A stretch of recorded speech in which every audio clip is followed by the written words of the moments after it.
저는 71살 김은자라고 합니다. 살다 보면 모든 것이 조금씩 변색된다는 사실을 모르는 바는 아니었어요. 남편과 함께 고른 희고 깨끗했던 벽지는 어느새 옅은 상아색이 되었고 쨍한 햇살이 쏟아져 들어오던 거실 창은 아파트 앞동에 가려 늘 그늘이 졌지요. 저 또한 마찬가지였습니다. 팽팽하던 살갗은 느슨해졌고 칠흑 같던 머리카락은 서리가 내린 듯 희끗해졌으니까요. 하지만 그런 세월의 흔적들은 자연스러운 것이라 서글프기보다는 오히려 정겹게 느껴질 때가 많았습니다. 남편의 손때가 묻은 소파 팔걸이를 쓰다듬을 때면 비록 그는 곁에 없어도 여전히 우리가 함께 일군 이 집의 온기가 저를 감싸주는 것만 같았거든요. 문제는 자연스럽지 않은 것들이었습니다. 마치 맑은 물에 잉크 한 방울이 떨어져 순식간에 번져나가듯 제 일상을 어지럽히는 것들은 대부분 며느리 주연수로부터 시작되었습니다. 제가 아는 연수는 본래 이런 아이가 아니었어요. 아들 동수의 손을 잡고 제 앞에 처음 섰을 때만 해도 얼마나 부침성 있고 싹싹했는지 모릅니다. 하지만 결혼과 동시에 아들 내외가 이 집으로 들어와 살기 시작하면서 며느리는 아주 조금씩 그리고 아주 교묘하게 자신의 본색을 드러내기 시작했습니다. 그날도 저는 여느 때처럼 거실 소파에 앉아 제가 좋아하는 역사 드라마를 보고 있었어요. 그런데 현관문이 열리는 소리와 함께 요란한 목소리가 집안을 가득 채웠습니다. 어머니, 저 왔어요. 오늘 제 친구들 오기로 한 거 아시죠? 집에서 간단하게 파티하려고요. 돌아보니 며느리는 양손 가득 백화점 쇼핑백을 들고 서 있었습니다. 제게 하는 말이었지만 시선은 이미 거실을 빠르게 훑고 있었죠. 마치 제 허락을 구하는 것이 아니라 자신의 계획을 일방적으로 통보하는 듯한 태도였습니다.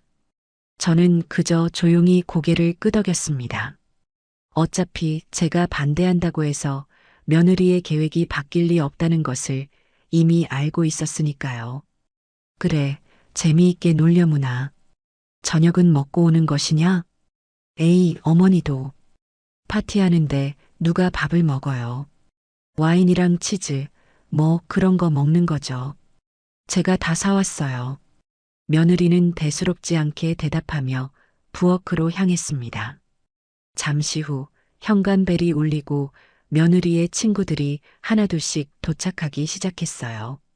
하나같이 화려한 옷차림에 값비싼 장신구를 걸친 젊은 여자들이었습니다.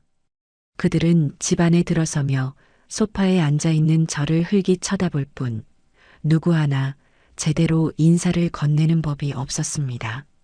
며느리 역시 저를 자신의 친구들에게 소개해 줄 생각이 전혀 없어 보였고요. 저는 그저 투명 인간처럼 앉아 그들의 시끄러운 웃음소리와 알아들을 수 없는 대화들을 배경음악처럼 듣고만 있었습니다. 그들이 거실을 점령한 순간부터 그곳은 더 이상 제게 편안한 공간이 아니었습니다. 저는 조용히 자리에서 일어나 제 방으로 들어왔습니다. 문을 닫자 시끄러운 소음이 한꺼풀 멀어졌지만 제 마음속의 소란은 오히려 더 커지는 듯 했습니다. 1시간쯤 지났을까요? 화장실이 가고 싶어져 잠시 망설였습니다. 방 안에 딸린 화장실이 없으니 거실을 가로질러 가야만 했거든요. 최대한 조용히 다녀오면 되겠지 싶어 방문을 살짝 열었습니다. 그런데 거실에 있던 며느리가 귀신같이 저를 발견하고는 화들짝 놀라며 다가와 제 앞을 막아섰습니다. 그녀의 얼굴에는 당황스러움과 짜증이 역력했습니다. 어머니, 어디 가세요? 화장실 좀 다녀오려고 그런다.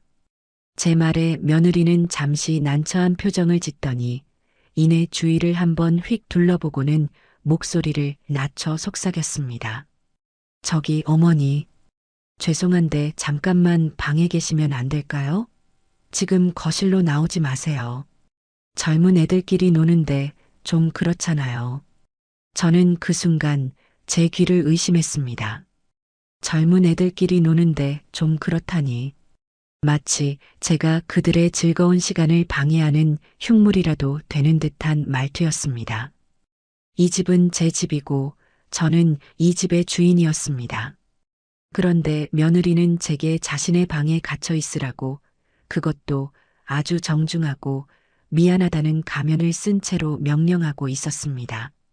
서운함을 넘어선 깊은 모멸감이 심장을 쿵 하고 내려치는 기분이었어요.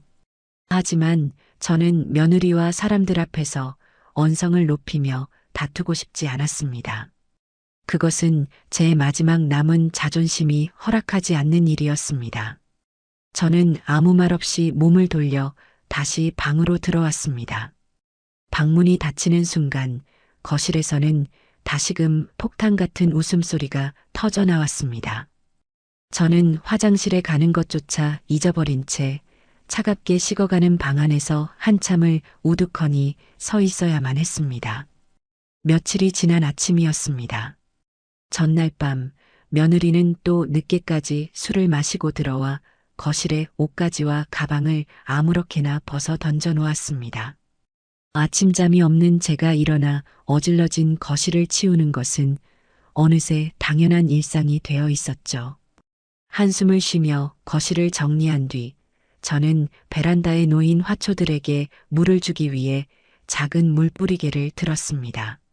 남편이 살아있을 때 함께 시장에 가서 사온 난초와 제가 정성껏 돌봐 겨우 꽃을 피운 군자라는 제게 자식이나 다름없는 존재들이었어요.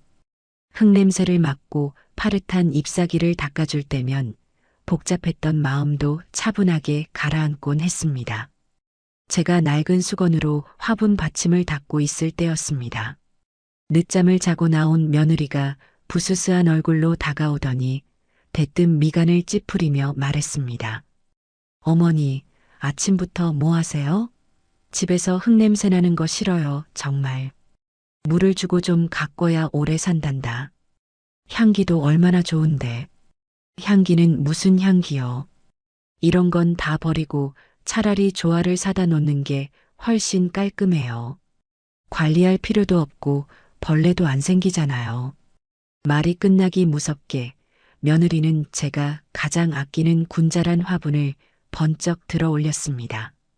제가 놀라 소리쳤어요. 연수야, 지금 뭐 하는 짓이냐? 당장 내려놓아라. 아, 왜 소리를 지르세요? 보기 싫어서 치우겠다는데. 며느리는 제 만류에도 아랑곳하지 않고 성큼성큼 현관으로 걸어갔습니다. 그리고는 마치 쓰레기를 버리듯 화분을 현관문 밖 복도에 거칠게 내려놓았습니다. 쿵 하는 소리와 함께 화분 한쪽 귀퉁이가 살짝 깨져나갔습니다. 이어서 남편의 흔적이 담긴 난초 화분까지 복도로 내쫓기고 말았죠. 저는 너무나 기가 막혀서 아무 말도 할 수가 없었습니다. 저것은 단순한 화초가 아니었습니다. 남편과 저의 시간, 그리고 제 정성이 담긴 소중한 기억이었습니다. 그런데 며느리는 그 모든 것을 한낱 흙냄새 나는 폐기물 취급하며 제 눈앞에서 치워버린 것입니다. 제가 망연자실하게 서 있는데 때마침 퇴근하고 돌아온 아들 동수가 그 광경을 보게 되었습니다. 복도에 덩그러니 놓인 화분과 굳어있는 저와 며느리를 번갈아 보며 아들은 어색하게 물었습니다. 이게 다 뭐야? 왜 화분들이 밖에 나와 있어? 며느리는 기다렸다는 듯이 아들에게 달려가 팔짱을 끼며 교태 섞인 목소리로 말했습니다. 자기 잘 왔어. 내가 집 좀 깔끔하게 하려고 화분들 정리했어.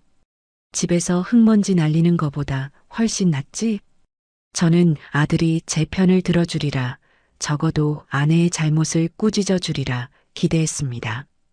하지만 아들은 잠시 머뭇거리더니 이내 제 눈을 피하며 힘없이 말했습니다. 아, 그랬어? 뭐, 네가 알아서 잘했겠지. 그 한마디가 제 가슴에 더 큰 상처를 남겼습니다. 아들은 모든 것을 보고도 외면하기로 결정한 것입니다. 저는 그날 제 화초들이 아니라 아들 내외에 대한 제 마지막 기대가 집 밖으로 내쫓겼다는 것을 깨달았습니다. 그리고 그달 아들의 월급날이 되었습니다. 현관문이 열리고 피곤한 얼굴의 아들이 들어왔습니다. 소파에 앉아 과일을 깎던 며느리는 아들을 보자마자 벌떡 일어나 달려가 마치 어린아이를 대하듯 말했습니다. 우리 자기 오늘 고생 많았어. 이리 줘. 내가 잘 보관할게. 며느리가 손을 내밀자 아들은 아무런 저항 없이 자신의 월급이 담긴 봉투를 통째로 아내의 손에 넘겼습니다. 결혼한 이후로 단 한 번도 변하지 않은 그들만의 의식이었죠. 저는 며느리가 과일 접시를 들고 방으로 들어간 뒤 아들을 조용히 불렀습니다. 동수야, 이리 와서 앉아보거라. 네, 어머니. 왜요? 월급을 받으면 전부 아내에게 주는 것이냐? 네 용돈은 따로 받고? 제 질문에 아들은 시선을 떨구며 우물쭈물했습니다. 아니요, 그냥 연수가 다 관리해요. 필요할 때마다 타서 쓰면 되니까 그게 편해요. 아무리 부부라도 비상금은 있어야 하는 법이다. 언제 어디서 급한 일이 생길 줄 알고 그러니 용돈이라도 좀 넉넉히 쥐고 다녀라. 제 걱정스러운 말에도 아들은 그저 고개만 숙일 뿐이었습니다. 바로 그때 방에서 나온 며느리가 저희의 대화를 들었는지 날카로운 목소리로 끼어들었습니다. 어머니, 저희 돈 관리는 걱정 마세요. 며느리는 아들 옆에 바싹 다가앉아 팔짱을 끼며 저를 똑바로 쳐다보았습니다. 그 눈빛에는 왜 우리 부부 사이에 끼어드느냐는 경계심과 불만이 가득했습니다. 제가 우리 동수 씨 기죽지 않게 알아서 다 챙겨주고 있으니까요. 어머니는 저희 걱정 마시고 어머니 건강이나 잘 챙기세요. 그 말은 저를 위하는 척했지만 실은 상관하지 말라는 완벽한 성극기였습니다. 저는 더 이상 아무 말도 할 수가 없었습니다. 아들은 아내의 보호를 받는 어린아이가 되어버렸고 저는 아들의 월급 봉투 한 번 구경하지 못하고 아들의 용돈까지 걱정해야 하는 늙은 노모일 뿐이었습니다. 그날 밤 저는 제 방에 앉아 낡은 앨범을 펼쳤습니다. 남편과 함께 활짝 웃고 있는 젊은 시절의 제 사진을 보며 조용히 눈물을 삼켰습니다.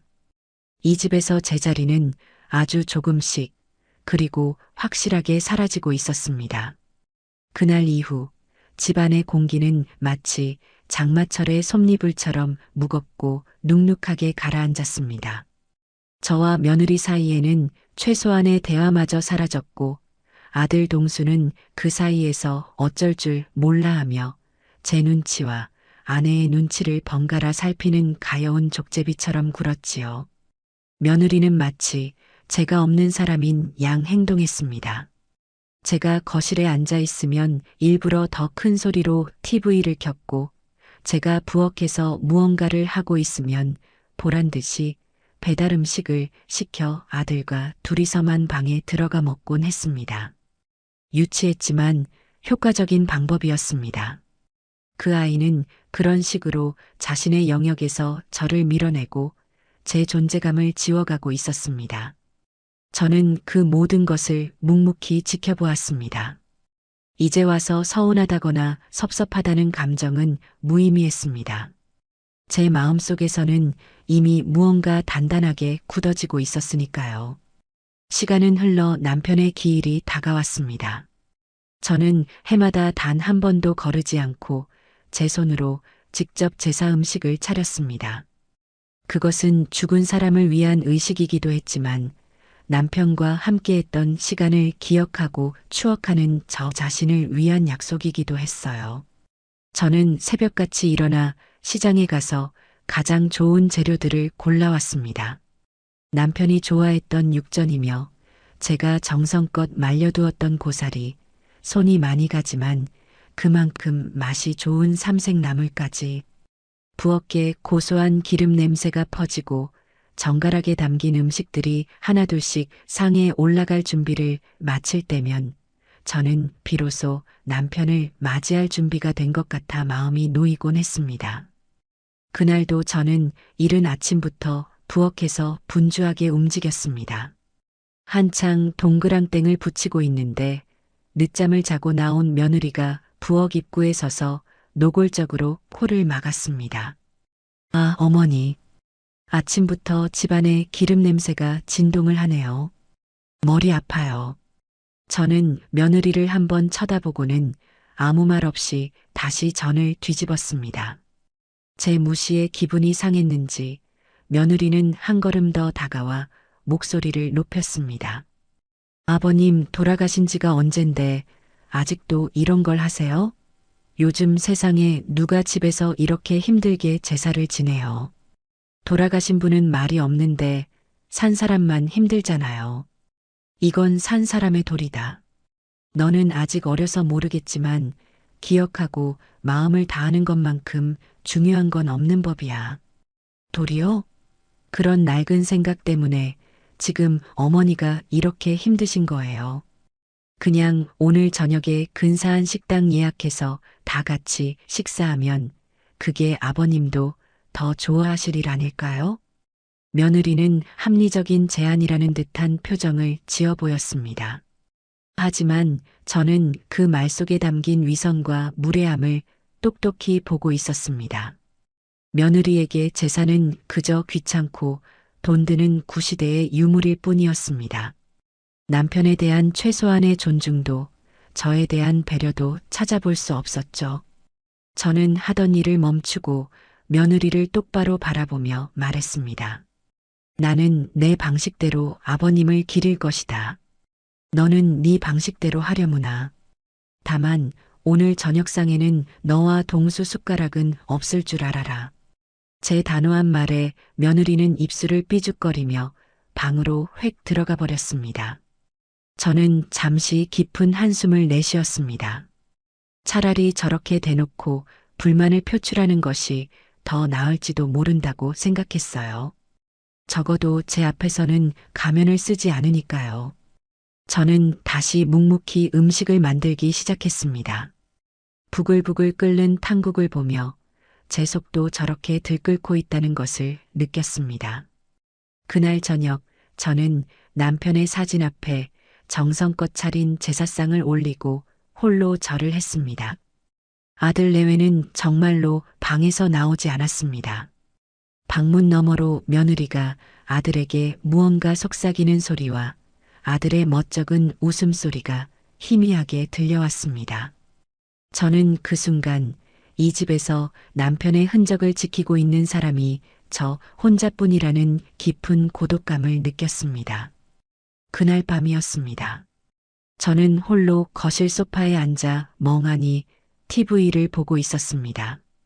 제사를 끝낸 뒤의 허탈함과 피로감이 온몸을 짓눌렀죠.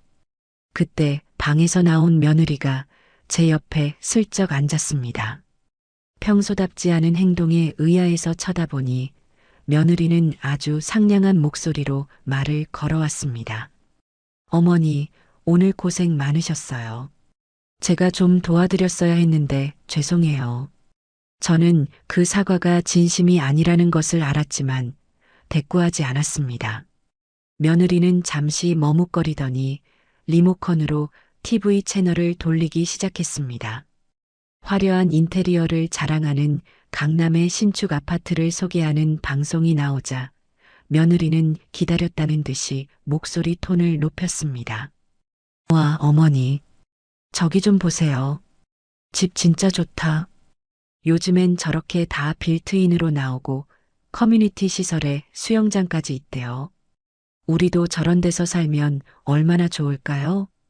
저는 며느리의 의도를 알아차리고 TV 화면으로 시선을 고정했습니다. 며느리는 제 반응을 살피며 본격적으로 말을 이어갔습니다. 어머니, 제가 오늘 곰곰이 생각해 봤는데요. 이 집도 이제 너무 낡았고 저희가 살기엔 좀 그렇잖아요. 어머님도 계단 있는 주택은 힘드실 거고요. 그래서 하고 싶은 말이 무엇이냐? 그러니까 이 집 파는 게 어떨까요? 여기 땅값이 그래도 꽤 오르긴 했으니까 이거 팔고 대출 조금만 더 받으면 저런 신축 아파트 전세라도 들어갈 수 있을 거예요. 그럼 어머님도 편하고 저희도 좋잖아요. 결국 그 이야기였습니다.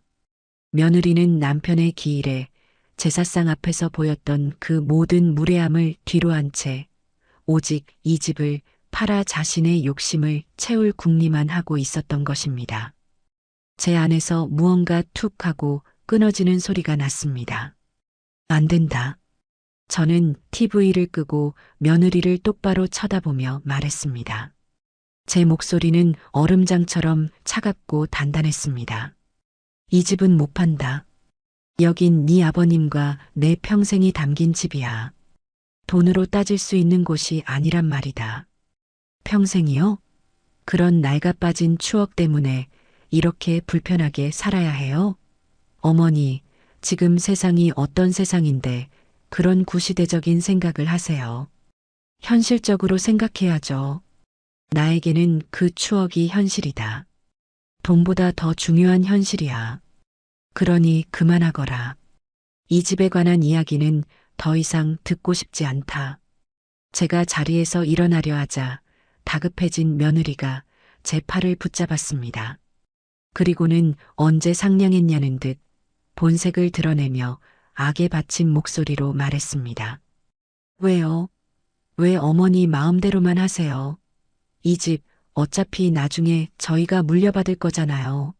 그냥 지금 좀 편하게 살겠다는데 그게 그렇게 안 입고 오세요? 때마침 방에서 나온 아들이 저희 사이의 험악한 분위기를 보고는 어쩔 줄 몰라 하며 다가왔습니다. 왜 그래들? 무슨 일이야?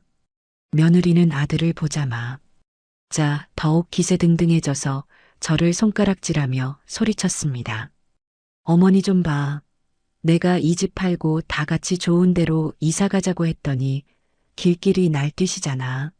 언제까지 이런 촌스러운 집에서 살아야 하는데.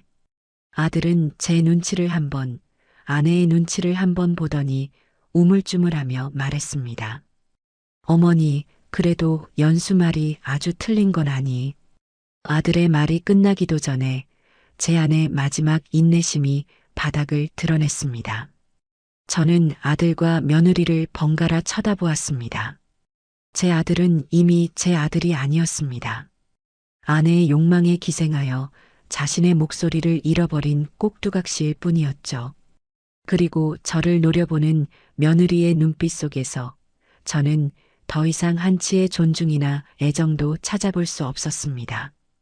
오직 자신의 욕망을 가로막는 늙은 방해꾼에 대한 증오와 경멸만이 가득했습니다.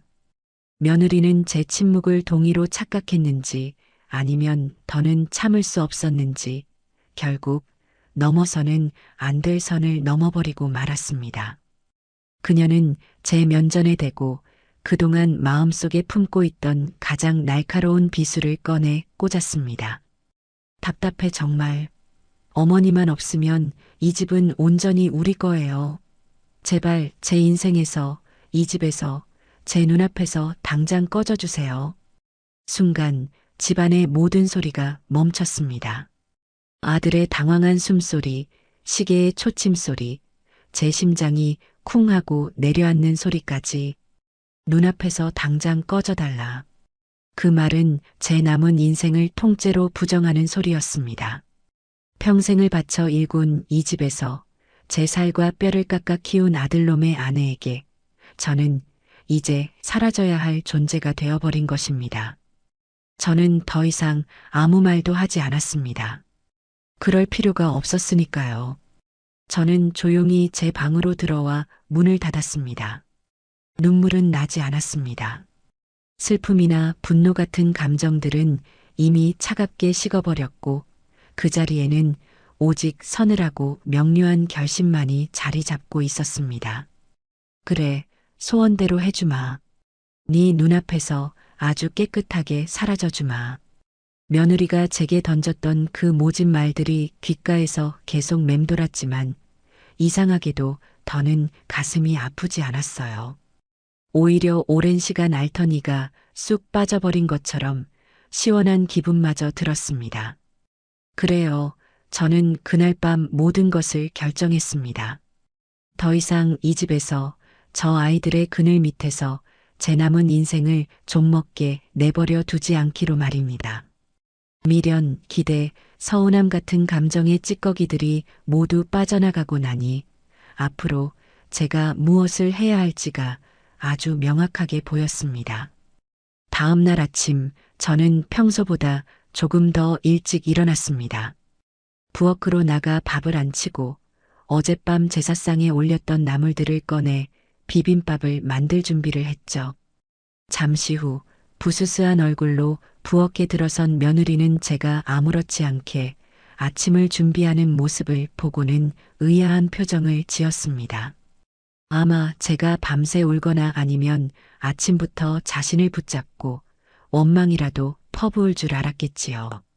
어머니, 일찍 일어나셨네요. 그래, 잠이 일찍 깼다.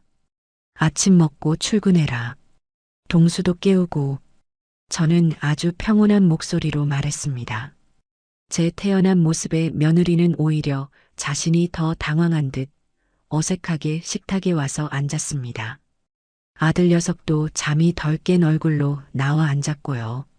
저는 말없이 고추장과 참기름을 식탁 위에 놓아주었습니다. 밥을 먹는 내내 누구도 말을 꺼내지 않았습니다. 무거운 침묵 속에서 숟가락 달그락거리는 소리만이 유난히 크게 들려왔죠. 아들이 출근하고 며느리가 외출 준비를 하는 동안 저는 제 방으로 들어가 수화기를 들었습니다. 수십 년간 저희 집 근처에서 부동산을 운영해 온 이제는 친구처럼 가까워진 박 사장에게 전화를 걸었습니다. 사장님, 저예요. 다름이 아니라 저희 집 좀 내놓으려고요. 수화기 너머로 박 사장의 놀란 목소리가 들려왔습니다. 아니, 김 여사님, 그 집을요? 남편분과의 추억이 가득한 집이라 절대 안 파신다면서요. 무슨 일 있으세요? 그냥 이제는 좀 정리하고 싶어서요. 조건은 딱 하나예요.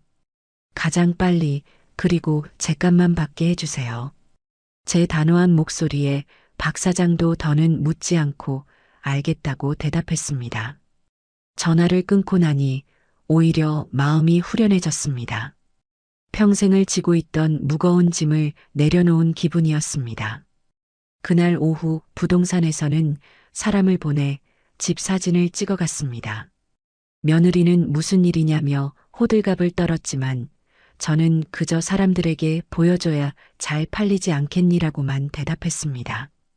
제 말뜻을 알아들은 며느리의 얼굴에는 숨길 수 없는 희색이 가득했습니다. 아마 제가 드디어 자신의 성화에 못 이겨 집을 팔기로 결심했다고 생각했겠지요. 그때부터 며느리의 태도는 180도 달라졌습니다. 제게 살갑게 말을 걸고 제가 좋아하는 과일을 사다 바치기도 했습니다. 물론 저는 그 행동이 무엇을 위한 것인지 너무나도 잘 알고 있었기에 그저 받아줄 뿐이었습니다. 집은 생각보다 훨씬 빨리 팔렸습니다. 마침 근처에 대규모 재개발 계획이 발표되면서 땅값이 오를 대로 오른 덕분이었죠. 계약금을 받고 잔금을 치를 날짜까지 잡고 나니 모든 것이 일사천리로 진행되었습니다. 며느리는 잔금을 치르는 날만 손꼽아 기다렸습니다. 매일같이 인터넷으로 강남의 신축 아파트 시세를 검색하고 가구 카탈로그를 뒤적이며 김칫국부터 마셨습니다. 아들 녀석은 그런 아내를 말리기는커녕 옆에서 덩달아 맞장구를 치며 들떠 있었죠. 저는 그 모습을 보며 속으로 쓴웃음을 지었습니다. 저 어리석은 아이들은 자신들이 곧 손에 쥐게 될 것이 돈이 아니라 쓰디쓴 현실이라는 것을 까맣게 모르고 있었습니다. 잔금을 치르기로 한 날 저는 아침 일찍부터 제 방의 짐을 정리하기 시작했습니다. 평생을 함께한 살림살이였지만 막상 정리하고 보니 제가 가져갈 것은 그리 많지 않았습니다. 남편의 사진이 담긴 낡은 앨범과 제 손때가 묻은 옷 몇 벌, 그리고 작은 장신구 함이 전부였습니다. 나머지 가구와 가전제품들은 모두 이 집에 남겨두고 갈 생각이었습니다. 어차피 제가 새로 갈 곳에는 필요 없는 물건들이었으니까요. 오후에 부동산에서 잔금을 모두 치렀다는 연락이 왔습니다. 제 통장에는 평생 만져본 적 없는 큰 돈이 찍혔습니다. 집으로 돌아오니 며느리와 아들이 초조한 얼굴로 저를 기다리고 있었습니다. 며느리는 저를 보자마자 달려와 제 팔을 잡았습니다. 어머니, 잔금 다 받으셨죠? 이제 우리 언제 이사 가요? 제가 알아본 아파트가 있는데 지금 당장 계약하지 않으면 놓칠지도 몰라요. 저는 며느리의 손을 조용히 뿌리치고 거실 테이블에 앉았습니다. 그리고 가방에서 서류 2장을 꺼내 테이블 위에 올려놓았습니다. 하나는 제 이름으로 계약된 강원도의 아담한 시골집 등기 서류였고, 다른 하나는 오늘 저녁 강릉으로 떠나는 KTX 기차표 한 장이었습니다. 이게 뭐예요, 어머니? 며느리는 서류를 집어들고는 믿을 수 없다는 듯 되물었습니다. 아들 역시 당황한 얼굴로 제 눈치를 살폈습니다. 저는 아주 차분하고 조용한 목소리로 말했습니다. 보면 모르겠느냐?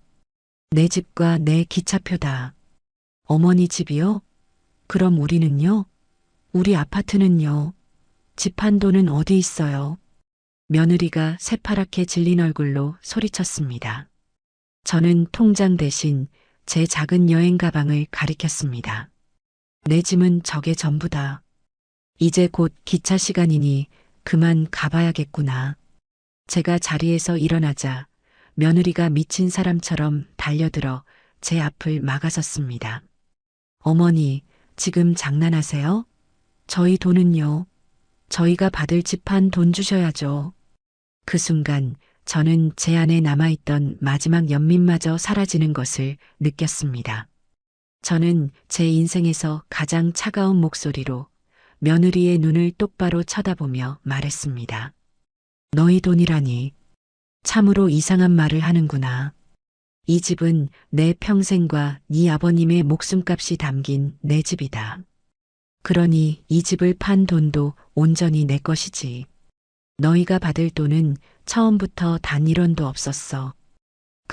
그게 무슨 말이에요? 그리고 나는 지금 네 소원을 들어주는 길이다. 제 소원이요? 제 소원이 뭔데요? 나더러 네 눈앞에서 당장 꺼져달라고 하지 않았더냐. 이제 그 소원 내가 아주 기꺼이 들어주마. 그러니 너희는 이 집에서, 아니 이제는 남의 집이 된 이곳에서 너희들끼리 잘 살아보거라. 말을 마친 저는 며느리와 아들을 그대로 남겨두고 현관으로 향했습니다.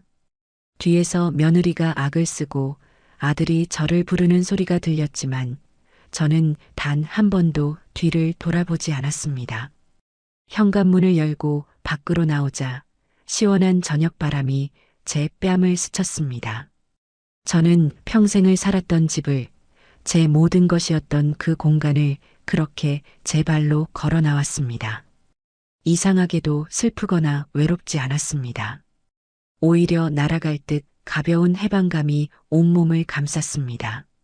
저는 기차역으로 향하는 택시 안에서 점점 멀어지는 동네 풍경을 바라보았습니다. 이제 저곳에 제 것은 아무것도 없었습니다. 그리고 저는 비로소 저 자신을 위한 새로운 삶을 시작할 준비가 되었습니다. 강원도에 마련한 제 새로운 보금자리는 참으로 아늑하고 평화로운 곳이었습니다. 아침이면 창문 너머로 이름 모를 새들이 지저귀는 소리에 잠을 깼고, 낮에는 작은 텃밭에 나가 상추와 고추를 돌보는 재미에 시간 가는 줄 몰랐어요. 도시의 빽빽한 아파트 숲에서 평생을 살다가 이렇게 흙을 밟고 맑은 공기를 마시며 지내니 가동한 저를 짓누르던 모든 스트레스와 상처들이 눈 녹듯 사라지는 기분이었습니다.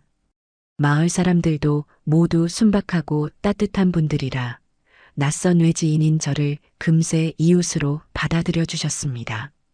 저는 난생 처음으로 오롯이 저 자신만을 위한 시간을 보내며 잊고 지냈던 삶의 기쁨들을 하나씩 되찾아가고 있었습니다. 하지만 그 평화는 그리 오래가지 않았습니다. 시골로 내려온 지 한 달쯤 되었을까요? 평화로운 주말 오후 텃밭에서 호미질을 하고 있는데 익숙하지 않은 비싼 승용차 한 대가 흙먼지를 일으키며 제 집 앞에 멈춰 섰습니다. 그리고 차에서 내리는 두 사람의 얼굴을 확인한 순간 제 심장이 쿵 하고 내려앉았습니다. 아들 동수와 며느리 연수였습니다. 한 달 사이에 두 사람의 얼굴은 무척이나 상해 있었습니다. 며느리는 값비싼 옷을 입고 있었지만 어딘지 모르게 초췌했고 아들은 잔뜩 주눅이 든 얼굴로 아내의 뒤를 따랐습니다. 며느리는 차에서 내리자마자 제 집을 위아래로 훑어보더니 경멸이 가득한 목소리로 말했습니다. 어머니, 이런 총구석에서 혼자 유유자적, 아주 팔자가 좋으시네요. 아들은 길바닥에 나앉게 생겼는데 저는 손에 묻은 흙을 털며 조용히 대답했습니다. 여긴 어떻게 알고 찾아왔느냐? 나는 너희를 부른 적이 없다. 어떻게 알았겠어요? 사람 써서 알아냈죠. 어머니가 우리한테 어떻게 이러실 수 있어요?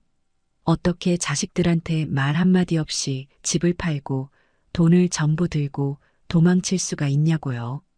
며느리는 마치 자신이 피해자인 양 억울하다는 듯 소리쳤습니다. 도망이라는 단어가 제 귀에 비수처럼 꽂혔습니다. 저는 도망친 것이 아니었습니다. 버림받기 전에 제 발로 걸어 나온 것이었죠. 저는 더 이상 며느리의 무례한 언행을 참고 있을 이유가 없었습니다. 도망이라니. 말을 바로 하거라. 나는 내 집을 팔고 내 돈을 가지고 내가 살고 싶은 곳으로 온 것뿐이다. 너희에게 알려야 할 의무는 없다고 생각했는데. 의무가 없다고요? 어머니 재산은 당연히 아들인 저희 몫이잖아요. 그런데 이걸 다 독차지하고 혼자 쓰는 게 말이 돼요? 당장 저희 목 내놓으세요. 옆에 서 있던 아들 녀석도 거들었습니다. 어머니, 연수 말이 맞아요. 저희 지금 살던 집에서 쫓겨나서 월세방 전전하고 있어요. 너무 힘들어요. 어머니가 좀 도와주셔야죠. 저는 기가 막혀서 헛웃음이 나왔습니다. 저들은 한 달이라는 시간 동안 자신들의 잘못을 반성하기는커녕 어떻게 하면 제 돈을 빼앗아 갈 수 있을까 하는 궁리만 하고 있었던 것입니다. 저들의 추악한 민낯과 끝없는 탐욕에 깊은 환멸이 느껴졌습니다. 저는 호미를 내려놓고 두 사람을 똑바로 마주보며 말했습니다. 너희 몫이라. 법을 좀 아는 사람에게 물어보니 너희에게는 내 재산을 단 한 푼도 받을 권리가 없다고 하더구나. 그게 무슨 소리예요? 자식인데 당연히 상속받을 권리가 있죠. 며느리가 눈을 동그랗게 뜨고 따졌습니다. 저는 아주 차분하게 그리고 법 조항을 인용하며 정확하게 설명해 주었습니다. 우리나라 법에는 부양의 의무라는 것이 있단다.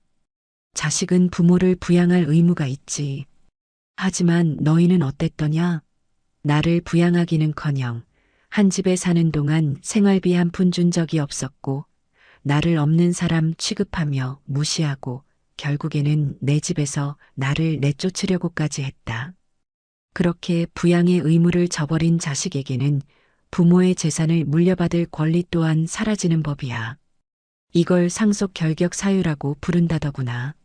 제 논리 정연한 말에 며느리와 아들은 잠시 말문이 막힌 듯 얼굴이 벌개졌습니다. 제가 법까지 들먹이며 나올 줄은 상상도 못했겠지요. 잠시 침묵이 흐른 뒤 이성을 잃은 며느리가 제게 달려들 기세로 악을 썼습니다. 뭐요? 지금 법을 따지자는 거예요? 늙어서 돈 몇 푼 손에 쥐었다고 아주 눈에 뵈는 게 없으시네. 좋게 말할 때 내놔요. 안 그러면 내가 여기 들어누워서 동네방네 소문 다 낼 거니까. 자식 버리고 도망친 독한 늙은이라고. 며느리가 제 멱살이라도 잡을 듯 삿대질을 하며 달려들었습니다. 하지만 저는 더 이상 예전의 제가 아니었습니다. 겁을 먹거나 물러서지 않았죠. 오히려 저는 그 순간 아주 침착하고 냉정해졌습니다. 저는 주머니에서 조용히 스마트폰을 꺼내 단축번호 1번을 꾹 눌렀습니다. 그 번호는 이 마을 이장님의 번호였습니다. 신호가 몇 번 가기도 전에 구수한 목소리의 이장님이 전화를 받았습니다. 여보세요? 김 여사님, 웬일이세요? 저는 며느리와 아들이 똑똑히 들을 수 있도록 스피커폰으로 전환하고 말했습니다. 이장님, 죄송하지만 부탁 좀 드릴게요. 지금 제 집에 서울에서 온 젊은 사람들이 찾아와서 행패를 부리고 있습니다. 돈을 내놓으라며 소리를 지르고 저를 해치려고까지 하네요. 무서워서 그러니 파출소에 신고 좀 대신 부탁드려도 될까요? 제 말에 며느리와 아들의 얼굴이 하얗게 질렸습니다. 수화기 너머에서 이장님의 다급한 목소리가 들려왔습니다.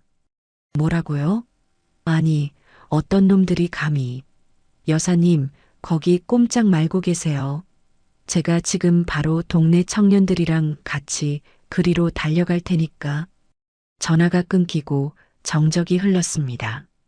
며느리는 방금 전까지의 기세는 온데간데 없이 당황한 기색이 역력했습니다. 시골 깡촌이라고 얕보고 와서 늙은 시어머니 하나쯤은 쉽게 구워 삶을 수 있을 거라 생각했겠지만 상황은 그들의 예상과 전혀 다르게 흘러가고 있었습니다. 저는 그들을 향해 마지막으로 경고했습니다. 경찰이 오기 전에, 그리고 동네 사람들이 몰려와서 너희의 추한 꼴을 구경하기 전에 당장 내 집에서 사라지거라. 그리고 다시는 내 앞에 나타나지 마라. 다음번에 또 이런 일이 생긴다면 그때는 접근금지 가처분 신청을 할 것이고 너희를 주거침입과 협박죄로 고소할 것이다. 제 말이 끝나기 무섭게 멀리서 트랙터 소리와 함께 여러 사람의 목소리가 들려왔습니다. 정말로 이장님과 동네 청년들이 몽둥이며 나까지 들고 달려오고 있었습니다. 그 광경을 본 아들 내외는 겁에 질려 허둥지둥 자신들의 차에 올라탔습니다. 며느리는 차창 밖으로 저를 향해 두고 봐 라며 악에 바친 소리를 질렀지만 그 목소리에는 힘이 하나도 실려있지 않았습니다. 차는 왔을 때와 마찬가지로 흙먼지를 일으키며 황급히 마을을 빠져나갔습니다. 잠시 후 제 집 앞으로 달려오신 이장님과 동네 분들이 제 안위를 걱정해 주었습니다. 저는 괜찮다며 그들을 안심시키고 고맙다는 인사를 몇 번이나 드렸습니다. 소란이 끝나고 다시 혼자가 되었습니다. 저는 잠시 마루에 걸터 앉아 아들 내외가 사라진 길 끝을 바라보았습니다. 마음이 아프지 않다면 거짓말이겠지요. 하지만 후회는 없었습니다. 저는 제 자신을, 그리고 제 평화로운 일상을 지켜낸 것이니까요. 저는 자리에서 일어나 아까 내려놓았던 호미를 다시 집어들었습니다. 그리고 아무 일도 없었다는 듯 묵묵히 텃밭의 잡초를 뽑기 시작했습니다. 제 손길이 필요한 것은 저를 괴롭히는 과거가 아니라 제 발밑에서 꿋꿋하게 자라나는 새로운 생명들이었습니다. 낯선 땅에 뿌리를 내린다는 것은 식물을 키우는 것과 참으로 비슷했습니다. 처음에는 모든 것이 서툴고 불안하지만 매일 아침 저녁으로 들여다보며 정성을 쏟다 보면 어느새 그 땅의 일부가 되어 튼튼하게 자리를 잡게 되는 법이지요. 제가 이곳 시골 마을에 온 지 어느덧 계절이 두어 번 바뀌었습니다. 처음에는 그저 도시의 소음과 지긋지긋한 기억들로부터 도망치기 위해 선택한 곳이었지만 이제는 제 삶의 마지막 장을 기꺼이 맡기고 싶은 소중한 터전이 되었습니다. 아침에 눈을 뜨면 저는 가장 먼저 창문을 열고 흙과 풀이 뒤섞인 상쾌한 공기를 들이마셨습니다. 밤새 차갑게 내려앉은 아침 이슬이 풀잎 끝에 영롱하게 매달려 반짝이는 것을 보고 있으면 제 마음속의 묵은 감정들마저 깨끗하게 씻겨나가는 기분이었습니다. 간단하게 아침 식사를 마친 뒤에는 어김없이 작은 텃밭으로 향하는 것이 제 하루의 시작이었습니다. 처음에는 호미질 몇 번 해도 허리가 끊어질 듯 아프고 어떤 것이 잡초고 어떤 것이 제가 심은 모종인지 구분도 못하던 도시 촌사람이었습니다. 하지만 마을 어르신들의 도움을 받고 책을 보며 하나씩 배워나가니 얼마 지나지 않아 제 텃밭은 제법 그럴듯한 모양새를 갖추기 시작했습니다. 제 손으로 직접 키운 상추를 뜯어 쌈을 싸먹고 통통하게 살이 오른 고추를 따서 된장에 찍어 먹을 때의 그 기쁨은 백화점 식품관에서 가장 비싼 유기농 채소를 사 먹는 것과는 비교할 수 없는 충만함을 주었습니다. 오후에는 주로 마을 회관에 나가 시간을 보냈습니다. 그곳에는 저와 비슷한 연배의 할머니들이 모여 함께 화투를 치기도 하고 뜨개질을 배우기도 하며 소일거리를 찾았지요. 저는 그 중에서도 그림을 배우는 시간이 가장 좋았습니다. 평생 붓이라고는 잡아본 적도 없는 제가 하얀 도화지 위에 서툰 솜씨로 남아 제가 사는 집과 텃밭의 토마토와 마을 앞을 흐르는 작은 시냇물을 그려 넣을 때면 마치 어린 시절로 돌아간 듯 가슴이 두근거렸습니다. 함께 그림을 그리는 이웃들은 제 그림을 보고 화가의 소질이 있다며 칭찬을 아끼지 않았고 저희는 서로의 가림을 바꿔보며 아이들처럼 웃음을 터뜨리곤 했습니다. 서울에서의 제 삶이 늘 누군가의 아내, 누군가의 어머니로서의 역할에 갇혀 있었다면 이곳에서의 저는 비로소 김은자라는 제 이름 석자를 오롯이 되찾은 기분이었습니다. 저의 이런 변화를 가장 먼저 알아차린 것은 제 음식 솜씨 덕분이었습니다. 제가 사는 방식은 간단하고 소박했지만 먹는 것 하나만큼은 늘 정성을 다했습니다. 특히 남편이 살아있을 때부터 해마다 직접 담가오던 된장과 고추장은 제 자부심이기도 했지요. 어느 날 이장님 댁에 일이 있어 제가 담근 된장으로 끓인 찌개를 좀 나눠드렸는데 이장님과 이장님 부인이 그 맛을 보고는 눈이 동그래졌습니다. 아니, 김 여사님, 이 된장 혹시 어디서 사오신 거예요? 이렇게 깊고 구수한 맛은 정말 오랜만이네. 제가 직접 담근 겁니다. 별다른 비법은 없고 그저 좋은 콩에 좋은 소금, 그리고 햇볕만 잘 쬐어준 것뿐이에요. 제 대답에 이장님은 무릎을 탁 치며 말했습니다. 이런 귀한 손맛을 그냥 썩히면 쓰나. 여사님, 다음 주에 면사무소 앞에서 로컬푸드 직매장이 열리는데 거기 한번 내다 팔아보시는 게 어때요? 아마 없어서 못 팔걸. 저는 손사래를 쳤습니다. 남사스럽게 제 음식을 돈 받고 파는 것은 생각해 본 적도 없는 일이었으니까요. 하지만 이장님과 마을 사람들의 성화는 계속되었습니다.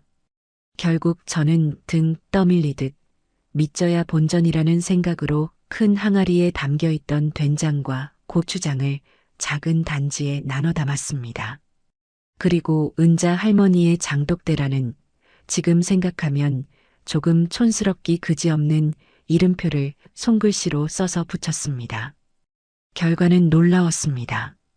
장이 열리자마자 제 된장 맛을 본 사람들의 입소문이 퍼지기 시작했고 제가 가져간 20개의 된장, 고추장 단지는 1시간이 채 되지 않아 모두 동이 나고 말았습니다. 어떤 젊은 부부는 제 손을 잡고 어릴 적 할머니가 해주시던 바로 그 맛이라며 눈시울을 붉히기도 했습니다. 그날 이후 저는 마을의 작은 명물이 되었습니다. 주문은 날마다 늘어났고 저는 더 큰 항아리를 들여와야만 했습니다. 그러던 어느 날 서울에서 귀농한 젊은 총각이 제게 조심스럽게 제안을 해왔습니다. 할머니, 제가 인터넷으로 물건 파는 걸 좀 아는데요. 할머니 된장이랑 고추장을 사진 예쁘게 찍어서 인터넷에 올려보면 어떨까요? 그럼 전국에 있는 사람들이 다 할머니 장맛을 볼 수 있을 텐데요. 저는 컴퓨터라고는 전혀 할 줄 모르는 사람이었지만 제 음식을 더 많은 사람들과 나누고 싶다는 생각에 용기를 냈습니다. 젊은 총각의 도움을 받아 작은 인터넷 판매 사이트를 열고 정성껏 장을 담그는 제 모습을 사진으로 찍어 올렸습니다. 반응은 폭발적이었습니다. 어머니의 손맛, 정직한 재료, 느리게 만든 진짜 장이라는 입소문이 퍼지면서 주문은 전국 각지에서 쇄도하기 시작했습니다. 저는 눈코 뜰 새 없이 바빠졌지만 제 손으로 무언가를 일구고 사람들에게 기쁨을 준다는 사실에 하루하루가 활기차고 즐거웠습니다. 그러던 어느 날 저녁이었습니다. 그날도 밀려든 주문을 정리하고 흐뭇한 마음으로 장부를 들여다보고 있는데 요란하게 전화벨이 울렸습니다. 발신자 번호를 확인하는 순간 제 얼굴에서 미소가 사라졌습니다. 아들 동수였습니다. 그 아이는 시골집에 찾아와 행패를 부리고 쫓겨난 이후로도 잊을만 하면 한 번씩 이렇게 전화를 걸어오곤 했습니다. 저는 잠시 망설이다 차가운 마음으로 전화를 받았습니다. 무슨 일이냐? 어머니, 저 동수예요. 잘 지내세요? 아들의 목소리는 술에 취한 듯 혀가 꼬여 있었고 깊은 패배감에 젖어 있었습니다. 저는 대답 대신 침묵으로 다음 말을 기다렸습니다. 어머니, 저 너무 힘들어요. 서울 생활이 정말 만만치가 않네요. 월세는 비싸고 일자리는 구하기 힘들고 연수는 매일 저만 볶아대고 정말 다 포기하고 싶어요, 어머니. 아들의 신세 한탄이 수화기 너머로 구질구질하게 이어졌습니다. 예전 같았으면 가슴이 미어져 당장이라도 달려갔겠지만 이제 저는 더 이상 아들의 감정 쓰레기통이 되어줄 생각이 없었습니다. 그래서 나더러 뭘 어쩌라는 것이냐? 제 차가운 목소리에 아들은 잠시 말을 잇지 못하더니 이내 본론을 꺼냈습니다. 저 어머니, 돈 좀 보내주시면 안 될까요? 딱 500만 원만요. 보증금 낼 돈이 모자라서 그래요. 어머니는 이제 돈도 많이 버시잖아요. 소문 다 들었어요. 역시나 그것이었습니다. 제 성공 소식을 어디서 주워 듣고는 또다시 돈을 구걸하기 위해 전화를 한 것이었습니다. 저는 깊은 실망감과 함께 단호한 결심을 굳혔습니다. 이 아이를 진짜 어른으로 만들기 위해서는 더 이상 어미의 젖꼭지를 물려서는 안 된다는 것을 깨달았습니다. 동수야, 잘 들어라. 나는 너를 낳아 20살이 넘도록 가르치고 먹여 입혔다. 내 부모로서의 의무는 거기까지다. 나는 너에게 건강한 몸과 남들만큼의 교육을 시켜주었어. 그 이후에 네 인생은 온전히 네가 책임져야 할 몫이다. 어머니, 어떻게 그렇게 매정하세요? 제가 어머니 아들이잖아요. 아들이기에 하는 말이다. 나는 지금 내 남은 인생을 살고 있다. 너 역시 이제는 네 인생을 살아라. 힘들다고 남에게 손 벌릴 생각 말고 네 힘으로 일어서거라. 그게 진짜 어른이 되는 길이다. 다시는 돈 때문에 전화하지 마라. 나는 네게 줄 돈이 단 한 푼도 없다. 저는 그 말을 끝으로 아들의 울음 섞인 목소리를 뒤로하고 매정하게 전화를 끊었습니다. 그리고는 한참 동안 수화기를 내려놓지 못했습니다. 마음 한구석이 시리고 아팠지만 후회는 없었습니다. 텃밭의 여린 모종도 거센 비바람을 이겨내야만 더 튼튼하게 뿌리를 내리는 법이니까요. 제 아들 역시 이제는 스스로의 힘으로 인생의 비바람을 맞서야만 했습니다. 저는 창밖에 짙은 어둠을 바라보며 아들이 언젠가는 제 깊은 뜻을 알아주기를, 그리고 꿋꿋하게 제 길을 찾아가기를 조용히 기도했습니다. 가을이 깊어지고 제 텃밭에 푸른 잎사귀들이 하나둘씩 붉고 노랗게 물들어갈 무렵이었습니다. 아침 저녁으로는 제법 쌀쌀한 바람이 불어와 저는 얇은 스웨터를 꺼내 입어야만 했지요. 그날도 저는 오후 내내 주문받은 고추장을 단지에 담아 포장하는 일로 분주한 하루를 보냈습니다. 해가 뉘엿뉘엿 서산으로 넘어갈 무렵 마지막 택배 상자를 마루 끝에 내놓고 허리를 펴는데 저희 집으로 들어오는 작은 흙길 위로 웬 낯선 그림자가 천천히 다가오는 것이 보였습니다. 처음에는 마을 사람인 줄 알았지만 걸음걸이가 어딘지 위태롭고 힘겨워 보였습니다. 가까이 다가온 사람의 얼굴을 확인한 순간 저는 숨을 멈췄습니다. 며느리 주연수였습니다. 마지막으로 본 것이 벌써 몇 계절 전이었을까요? 행패를 부리다 쫓겨나던 날의 그 뻔뻔하고 기세등등하던 모습은 온데간데 없었습니다. 값비싸 보이기는 하지만 여기저기 구겨지고 때가 탄 얇은 트렌치 코트를 입고 있었고 화장기 없는 얼굴은 핏기 없이 창백했습니다. 며칠은 굶은 사람처럼 볼이 퀭하게 들어가 있었고 예쁘게 관리받던 머리카락은 푸석하게 엉클어져 있었습니다. 그 아이는 예전처럼 고급 승용차를 타고 온 것이 아니라 아마도 읍내 버스터미널에서부터 한참을 걸어온 듯 신발에는 온통 흙먼지가 묻어 있었습니다. 며느리는 대문 앞에 서서 차마 안으로 들어오지도 못하고 저를 멀거니 바라보았습니다. 그 눈에는 과거의 증오나 경멸 대신 깊은 절망과 처절함이 담겨 있었습니다. 저는 아무 말 없이 마당 수도가루가 손을 씻고 집 안으로 들어갔습니다. 따라 들어오라는 말도 어서 가라는 말도 하지 않았습니다. 잠시 후 며느리는 망설이듯 제 뒤를 따라 집 안으로 들어섰습니다. 그리고는 제가 앉아있는 마루 끝에 차마 올라오지도 못하고 흙바닥에 풀썩 주저앉았습니다. 무슨 일이냐? 제가 먼저 침묵을 깼습니다. 제 목소리는 메마른 나뭇잎처럼 차갑게 울렸습니다. 제 목소리에 용기를 얻었는지 아니면 참았던 무언가가 터져 나왔는지 며느리는 갑자기 땅바닥에 이마를 대고 흐느끼기 시작했습니다. 한참을 어깨를 들썩이며 소리 없이 울던 며느리는 이윽고 고개를 들고 붉게 충혈된 눈으로 저를 올려다보았습니다. 어머니 잘못했어요. 제가 다 잘못했어요. 저는 대답하지 않았습니다. 그 사과가 진심인지 아니면 다른 목적을 위한 연기인지 알 수 없었기 때문입니다. 며느리는 제 반응이 없자 더욱 절박하게 말을 이어갔습니다. 어머니, 제발 저 좀 살려주세요. 저희 엄마가 아파요. 저는 그제야 며느리의 얼굴을 제대로 쳐다보았습니다. 안 사도니?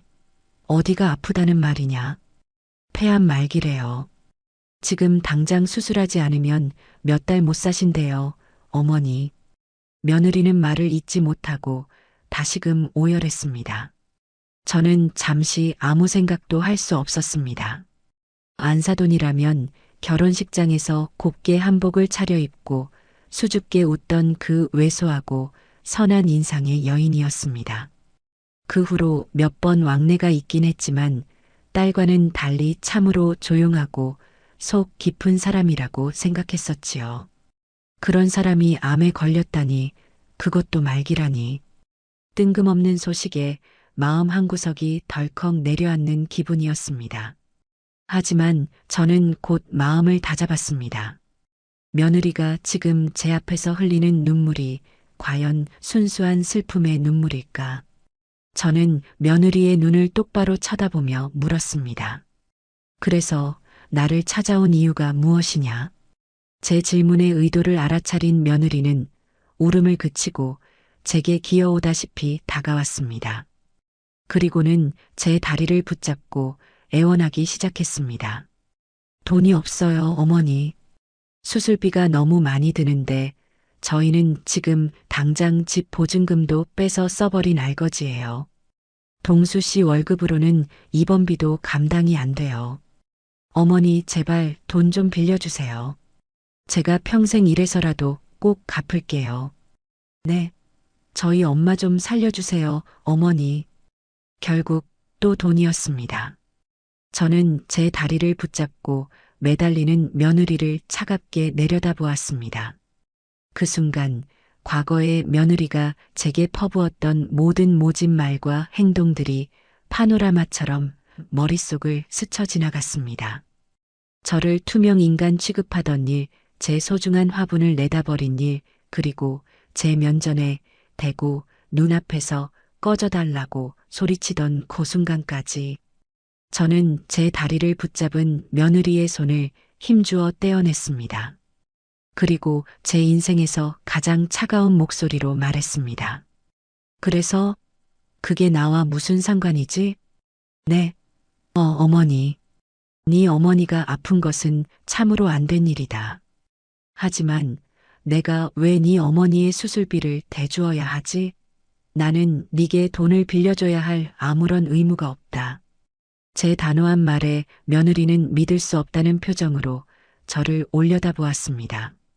어떻게 그런 말씀을 하세요? 그래도 저희가 가족이잖아요.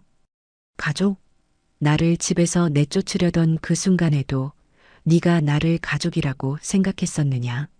시골까지 찾아와 내게 행패를 부리던 그 순간에도 우리가 가족이었어?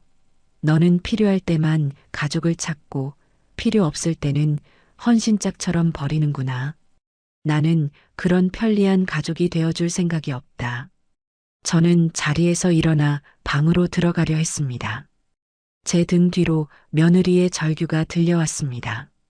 어머니, 제발요. 이번 한 번만 제발. 저는 돌아보지 않았습니다. 그리고 차갑게 말을 이었습니다. 사람은 자신이 뿌린 대로 거두는 법이다. 네 어머니가 아픈 것은 네가 그동안 부모에게 소홀했던 탓이고 수술비가 없는 것은 너희 부부가 방탕하게 살아온 탓이다. 그 모든 결과를 왜 나에게 책임지라고 하는 것이냐. 돌아가거라. 그리고 다시는 내 앞에 나타나지 마라. 제 말이 끝나자 등 뒤에 울음소리가 잦아들었습니다. 잠시 후 며느리는 아무 말 없이 비틀거리는 걸음으로 일어나 집을 나섰습니다. 저는 며느리가 떠나고 한참이 지나도록 방문 앞에 우두커니 서 있었습니다. 스스로 내뱉은 말들이었지만 그 말들이 제 가슴에도 날카로운 파편이 되어 박히는 기분이었습니다. 하지만 저는 후회하지 않기로 했습니다. 동정심 때문에 한 번의 예외를 두기 시작하면 저는 또다시 과거의 굴레 속으로 끌려 들어가게 될 것이 뻔했습니다. 저는 제 자신을 지키기 위해 가장 독한 사람이 되어야만 했습니다. 하지만 그날 밤 저는 잠결에 자꾸만 기침을 하는 안사돈의 얼굴과 절망에 가득 차 있던 며느리의 눈빛을 떨쳐버릴 수가 없었습니다. 며느리가 비틀거리며 떠나간 자리에는 그 아이가 남기고 간 깊은 절망의 흔적과 함께 어색하고 무거운 침묵만이 남았습니다. 저는 한참 동안이나 그 아이가 사라진 흙길 끝을 바라보며 우두커니 서 있었습니다.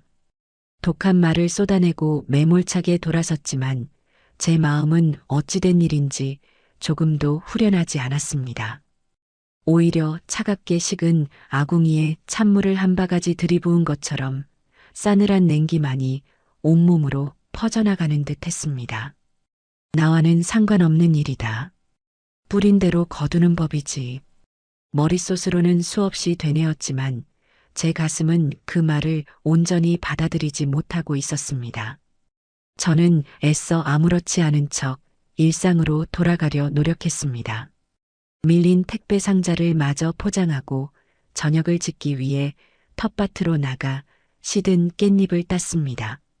하지만 손은 기계적으로 움직이고 있을 뿐, 제 모든 신경과 생각은 온통 다른 곳을 향해 있었습니다. 며칠을 굶은 사람처럼 헬쑥하던 며느리의 얼굴, 다 갈라진 목소리로 저희 엄마 좀 살려달라며 애원하던 그 처절한 모습이 눈앞에서 아른거려 일이 손에 잡히지 않았습니다. 저녁상에 앉아서도 밥알이 모래알처럼 껄끄러워 몇 숟갈 뜨는 둥 마는 둥상을 물려야만 했지요.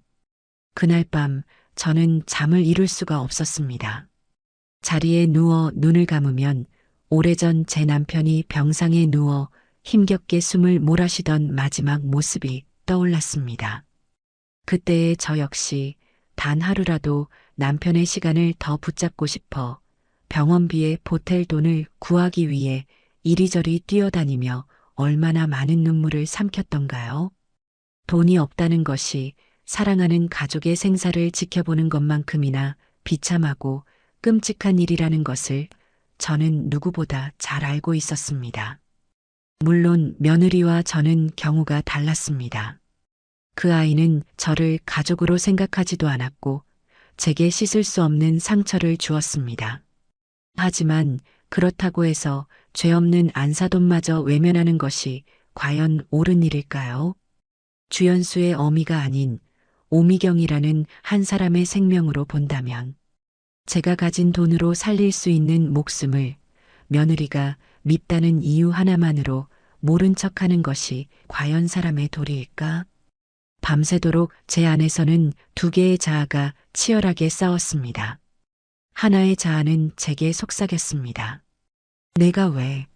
너는 아무 잘못 없다. 이제 겨우 찾은 내 평화를 지켜야지. 저들의 진흙탕 싸움에 다시 발을 들여놓는 순간 너는 또다시 상처 입고 불행해질 뿐이야. 그 아이는 결코 변하지 않아. 하지만 다른 하나의 자아는 조용히 그러나 단호하게 말했습니다. 그래도 사람 목숨이다. 내가 평생을 지켜온 신념과 도리를 고작 며느리에 대한 미움 때문에 저버릴 셈이냐. 복수는 복수고 인명은 인명이다.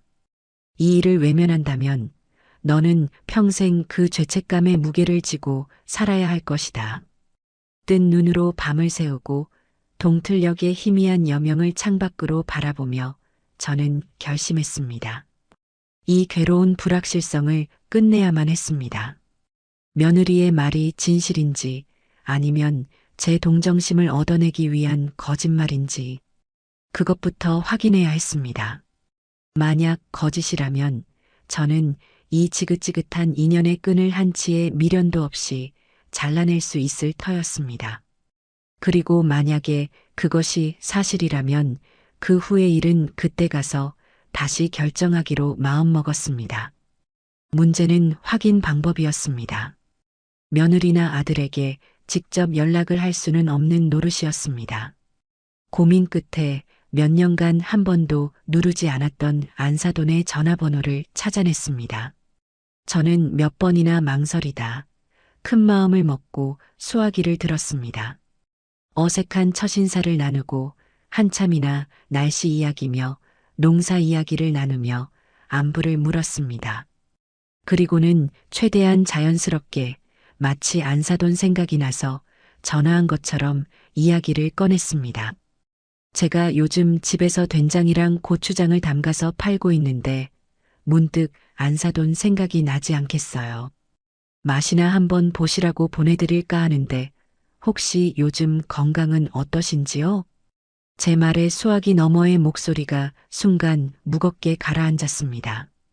그리고 이어진 대답은 제 가슴을 서늘하게 만들었습니다. 아이고, 사부인 아직 소식 못 들으셨나 보네요. 저는 병원에 있어요. 시내 종합병원 중환자실에요. 몸이 아주 안 좋아요. 저는 애써 태어난 척 떨리는 목소리로 되물었습니다. 병원이라니요? 중환자실은 왜요? 어디가 편찮으시다는 말씀입니까? 폐암이라지 뭐예요. 그것도 아주 늦게 발견해서 의사가 손쓰기 힘들다고 마음의 준비를 하라고 했다는 모양이에요. 돈만 있으면 어떻게든 큰 병원으로 옮겨서 수술이라도 받아볼 텐데 딸내미 사는 게 영 여의치가 않은 모양이더라고요. 홀로 딸 하나만 보고 살아왔는데 제 인생도 참 한심합니다. 전화를 끊고 나서도 저는 한참 동안이나 수화기를 손에 쥔 채 움직일 수가 없었습니다. 온몸의 피가 차갑게 식는 기분이었습니다. 며느리의 말은 단 하나의 거짓도 없는 명백한 사실이었습니다. 아니, 제가 생각했던 것보다 상황은 훨씬 더 위급하고 절망적이었습니다. 이제 저는 더 이상 혹시나 하는 의심 뒤에 숨을 수가 없었습니다. 진실이라는 거대한 벽이 제 앞에 거대한 산처럼 버티고 서 있었습니다. 이제 저는 선택을 해야만 했습니다. 이대로 돌아서서 나의 평화를 지킬 것인가, 아니면 저 산을 넘어가 한 사람의 생명을 구할 것인가. 그날 이후 며칠 동안 저는 아무 일도 하지 못하고 방 안에만 틀어박혀 있었습니다. 밥맛도 없었고 잠도 오지 않았습니다. 며느리에 대한 증오와 분노, 안사돈에 대한 연민, 그리고 제 자신에 대한 끝없는 질문들이 머릿속에서 뒤엉켜 저를 괴롭혔습니다. 제가 여기서 돈을 내어준다면 분명 며느리는 얼마 지나지 않아 또 다른 핑계를 대며 제게 손을 벌릴 것입니다. 한번 열린 수문은 걷잡을 수 없이 터져나와 결국 제 삶의 평화를 모두 휩쓸고 가버릴지도 모릅니다. 하지만 이대로 모른 척한다면 돈이 없어 죽어가는 사람을 외면했다는 그 끔찍한 죄책감을 제 남은 인생 동안 감당할 수 있을까요? 그러다 문득 이런 생각이 들었습니다. 이것은 주연수를 위한 일이 아니다. 이것은 죄 없는 오미경 씨를 위한 일이며 동시에 나 자신을 위한 일이 되어야 한다. 며느리를 용서할 수는 없었습니다. 하지만 한 사람의 생명을 구하는 것은 그 모든 미움과 원망보다 더 위에 있는 가치여야만 했습니다. 그래, 도와주자. 하지만 철저히 내 방식으로. 이 도움으로 인해 며느리와 다시 엮이는 일은 없어야 한다. 그 아이가 이 일을 빌미로 내게 더 이상 기대거나 의지하게 만들어서는 안 된다. 이것은 나의 선행이지 그 아이의 권리가 되어서는 절대 안 된다. 모든 결심이 서자 어지럽던 마음이 오히려 차분하게 가라앉았습니다. 저는 자리에서 일어나 제 사업 자금을 관리하던 통장을 꺼냈습니다. 그리고 인터넷으로 안사돈이 입원해 있다는 병원의 원목과 전화번호를 찾아냈습니다. 떨리는 손으로 번호를 누르자 얼마 지나지 않아 젊은 여직원의 목소리가 들려왔습니다. 네, 주원 종합병원 원무과입니다. 무엇을 도와드릴까요? 수고 많으십니다. 다름이 아니라 기원에 입원 중인 환자의 병원비를 납부하고 싶어서요. 네, 환자분 성함과 등록번호를 말씀해 주시겠어요? 가족분 되시나요? 환자 이름은 오미경입니다. 그리고 저는 가족이 아닙니다. 익명의 기부자로서 병원비를 전액 대납하고 싶습니다. 제 말에 직원은 잠시 당황한 듯 말이 없었습니다. 저는 차분하지만 단호한 목소리로 말을 이었습니다. 오미경 환자의 수술에 필요한 모든 비용과 이후 치료에 필요한 비용까지 제가 모두 부담하겠습니다. 총액이 얼마나 되는지 알려주시면 지금 바로 송금해드리겠습니다. 저 잠시만요. 금액이 상당히 큰데 정말 가족이 아니신가요? 그렇습니다. 그리고 가장 중요한 조건이 있습니다. 제 신원은 그 누구에게도 특히 환자나 그 가족들에게는 절대 알려져서는 안 됩니다. 만약 그들이 병원비 출처를 묻거든 병원의 복지재단이나 혹은 다른 익명의 후원 단체에서 지원한 것이라고 말씀해 주십시오. 약속해 주실 수 있겠습니까? 제 단호한 태도에 직원도 더는 묻지 않고 잠시 후 필요한 총액을 알려주었습니다. 제가 평생 만져본 적 없는 큰돈이었지만 이상하게도 조금도 아깝다는 생각은 들지 않았습니다. 저는 직원이 불러주는 계좌번호를 받아 적고 곧바로 제 휴대전화를 이용해 그 거액의 돈을 이체했습니다. 화면에 송금이 완료되었습니다라는 문구가 뜨는 순간 제 어깨를 짓누르던 무거운 짐이 스르르 내려가는 기분이었습니다. 전화를 끊고 저는 조용히 창가로 다가갔습니다. 창밖에는 어느새 저녁 노을이 붉게 물들고 있었습니다. 저는 저 멀리 서울 하늘 아래에 있을 며느리와 안사돈을 떠올렸습니다. 저는 그들의 삶에 보이지 않는 손길로 아주 깊숙이 개입했습니다. 하지만 그것은 그들을 제 삶 안으로 다시 끌어들이기 위함이 아니었습니다.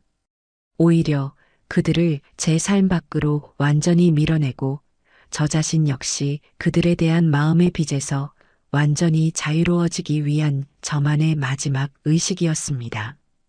이제 제가 할 일은 모두 끝났습니다. 저는 그저 한 생명이 무사히 살아나기만을 조용히 기도할 뿐이었습니다. 제가 안사돈의 병원비를 남몰래 해결한 후 시간은 묵묵히 그러나 성실하게 흐르며 계절의 옷을 갈아입혔습니다. 저는 다시 시골의 고요하고 평온한 일상으로 완벽하게 돌아왔고 서울에 두고 온 그 지긋지긋한 인연들로부터는 그 어떤 소식도 들려오지 않았습니다. 저는 그것을 좋은 신호로 받아들였습니다. 무소식이 희소식이라는 옛말처럼 안사돈의 건강이 무사히 회복되었고 아들 내외 역시 이제는 제 도움 없이 자신들의 두 발로 삶을 꾸려나가고 있으리라 애써 짐작할 뿐이었습니다. 가끔씩, 아주 가끔씩 밤이 깊어지면 아들 녀석의 얼굴이 떠오를 때도 있었지만 저는 먼저 연락해서 안부를 묻는 어리석은 짓은 하지 않았습니다.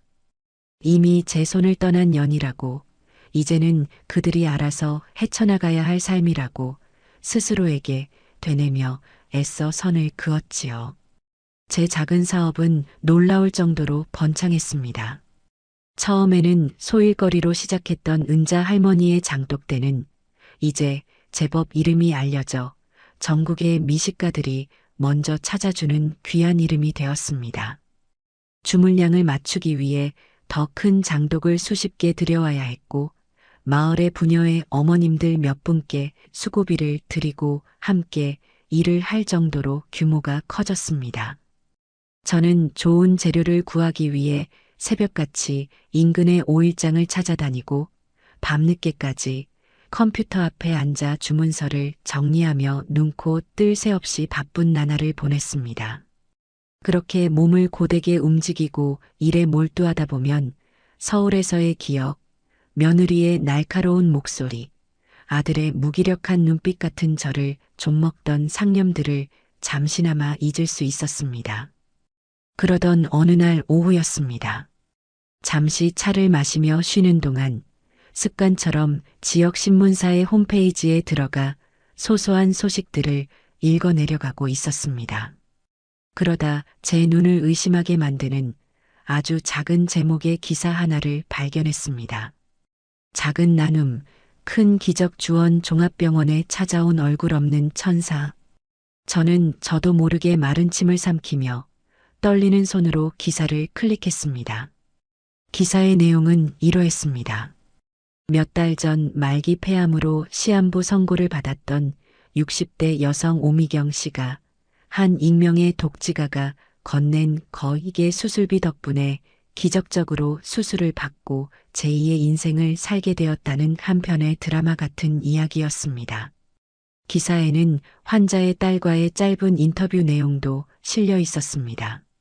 얼굴도 성함도 아무것도 모르는 분의 은혜로 저희 어머니가 다시 살아나셨습니다. 이 은혜를 어떻게 갚아야 할지 저희 가족은 평생 그분을 위해 기도하며 저희 역시 그분처럼 어려운 이웃을 돕는 착한 사람으로 살아가겠습니다. 며느리의 목소리가 마치 음성으로 지원되는 것처럼 제 귓가에 생생하게 들려오는 듯 했습니다. 기사 한편에는 이제는 제법 혈색이 돌아온 안사돈과 그 옆에 꼭 붙어 있는 며느리가 병원 로비의 작은 정원에서 함께 웃고 있는 흐릿한 사진도 실려 있었습니다. 저는 기사를 몇 번이고 다시 읽어보았습니다. 그리고는 조용히 컴퓨터 화면을 껐습니다. 가슴속 깊은 곳에서부터 뜨거운 무언가가 울컥 치밀어 올랐습니다. 다행이었습니다. 정말로 다행이었습니다. 제 작은 선택이 꺼져가던 한 생명의 불씨를 다시 살려내고 한 가정을 절망의 늪에서 건져 올린 것입니다. 며느리가 인터뷰에서 했다는 그 말이 부디 순간의 감정에서 나온 헛된 다짐이 아니기를. 그래서 이번 일을 계기로 정말 새로운 사람으로 거듭나기를 마음속으로 조용히 그리고 간절히 빌어주었습니다. 이제 정말로 모든 것이 끝났다고. 저와 그들의 길고 아팠던 인연은 이것으로 완전히 정리된 것이라고 그렇게 믿고 싶었습니다. 평화로운 날들은 계속되었습니다. 제 삶은 이제 그 누구의 방해도 받지 않는 온전한 저만의 것이었습니다. 제 사업은 이제 백화점 식품관에도 입점할 정도로 크게 성장했고, 저는 성공한 여성사업가라는 낯선 이름으로 방송국의 인터뷰 요청을 받기도 했습니다. 물론 저는 그런 요란한 자리는 모두 정중히 사양했습니다. 제가 원했던 것은 돈이나 명예가 아닌 그저 제 손으로 무언가를 일구고 그것으로 다른 사람들에게 기쁨을 주며 제 남은 인생을 조용하고 평온하게 살아가는 것, 그것뿐이었으니까요. 하지만 삶이란 잔잔한 호수 같다가도 예고 없이 어디선가 날아온 돌멩이 하나에 큰 파문을 일으키는 법이더군요. 그토록 바라던 평화가 영원할 것이라 믿었던 어느 늦가을 아침, 제 휴대전화가 요란하게 울렸습니다. 발신자 번호는 제가 저장해두지 않은 낯선 서울 지역 번호였습니다. 또 광고 전화려니 하고 무시하려다 혹시나 하는 마음에 전화를 받았습니다. 여보세요? 네, 여보세요. 혹시 김은자 선생님 되십니까? 수화기 너머에서는 제가 기억하지 못하는 점지만 아주 차분하고 정중한 남자의 목소리가 들려왔습니다. 제가 김은자 맞습니다만 실례지만 누구시죠? 아, 저는 주원 종합병원 사회사업팀의 이진우라고 합니다.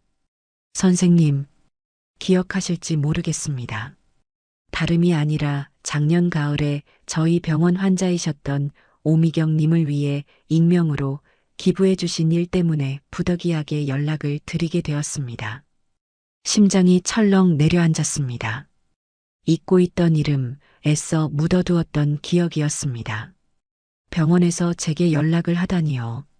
제 신원은 철저히 비밀에 붙여달라고 그렇게 신신당부했는데 대체 무슨 일이 생긴 것인가 싶어 덜컥 겁이 났습니다. 무슨 일이시죠? 제 신원은 어떤 경우에도 밝히지 않기로 약속하지 않으셨습니까? 네, 정말 죄송합니다, 선생님. 저희도 선생님의 고귀한 뜻을 존중하여 내부적으로 선생님의 정보를 극비리에 관리하고 있었습니다. 저희가 이렇게 약속을 어기고 연락을 드리게 된 것은 저희로서도 어찌할 수 없는 매우 위급하고 안타까운 상황이 발생했기 때문입니다. 오미경 환자분께서 얼마 전 건강이 다시 악화되어 저희 병원에 재입원하셨습니다. 예상치 못한 소식이었습니다. 건강을 완전히 회복했다던 안사돈이 다시 쓰러졌다니요. 수술 후유증으로 인한 폐렴 합병증이 아주 심각하게 찾아왔습니다. 지금 당장 집중적인 항생제 치료와 추가적인 시술이 병행되어야만 하는 위급한 상황입니다.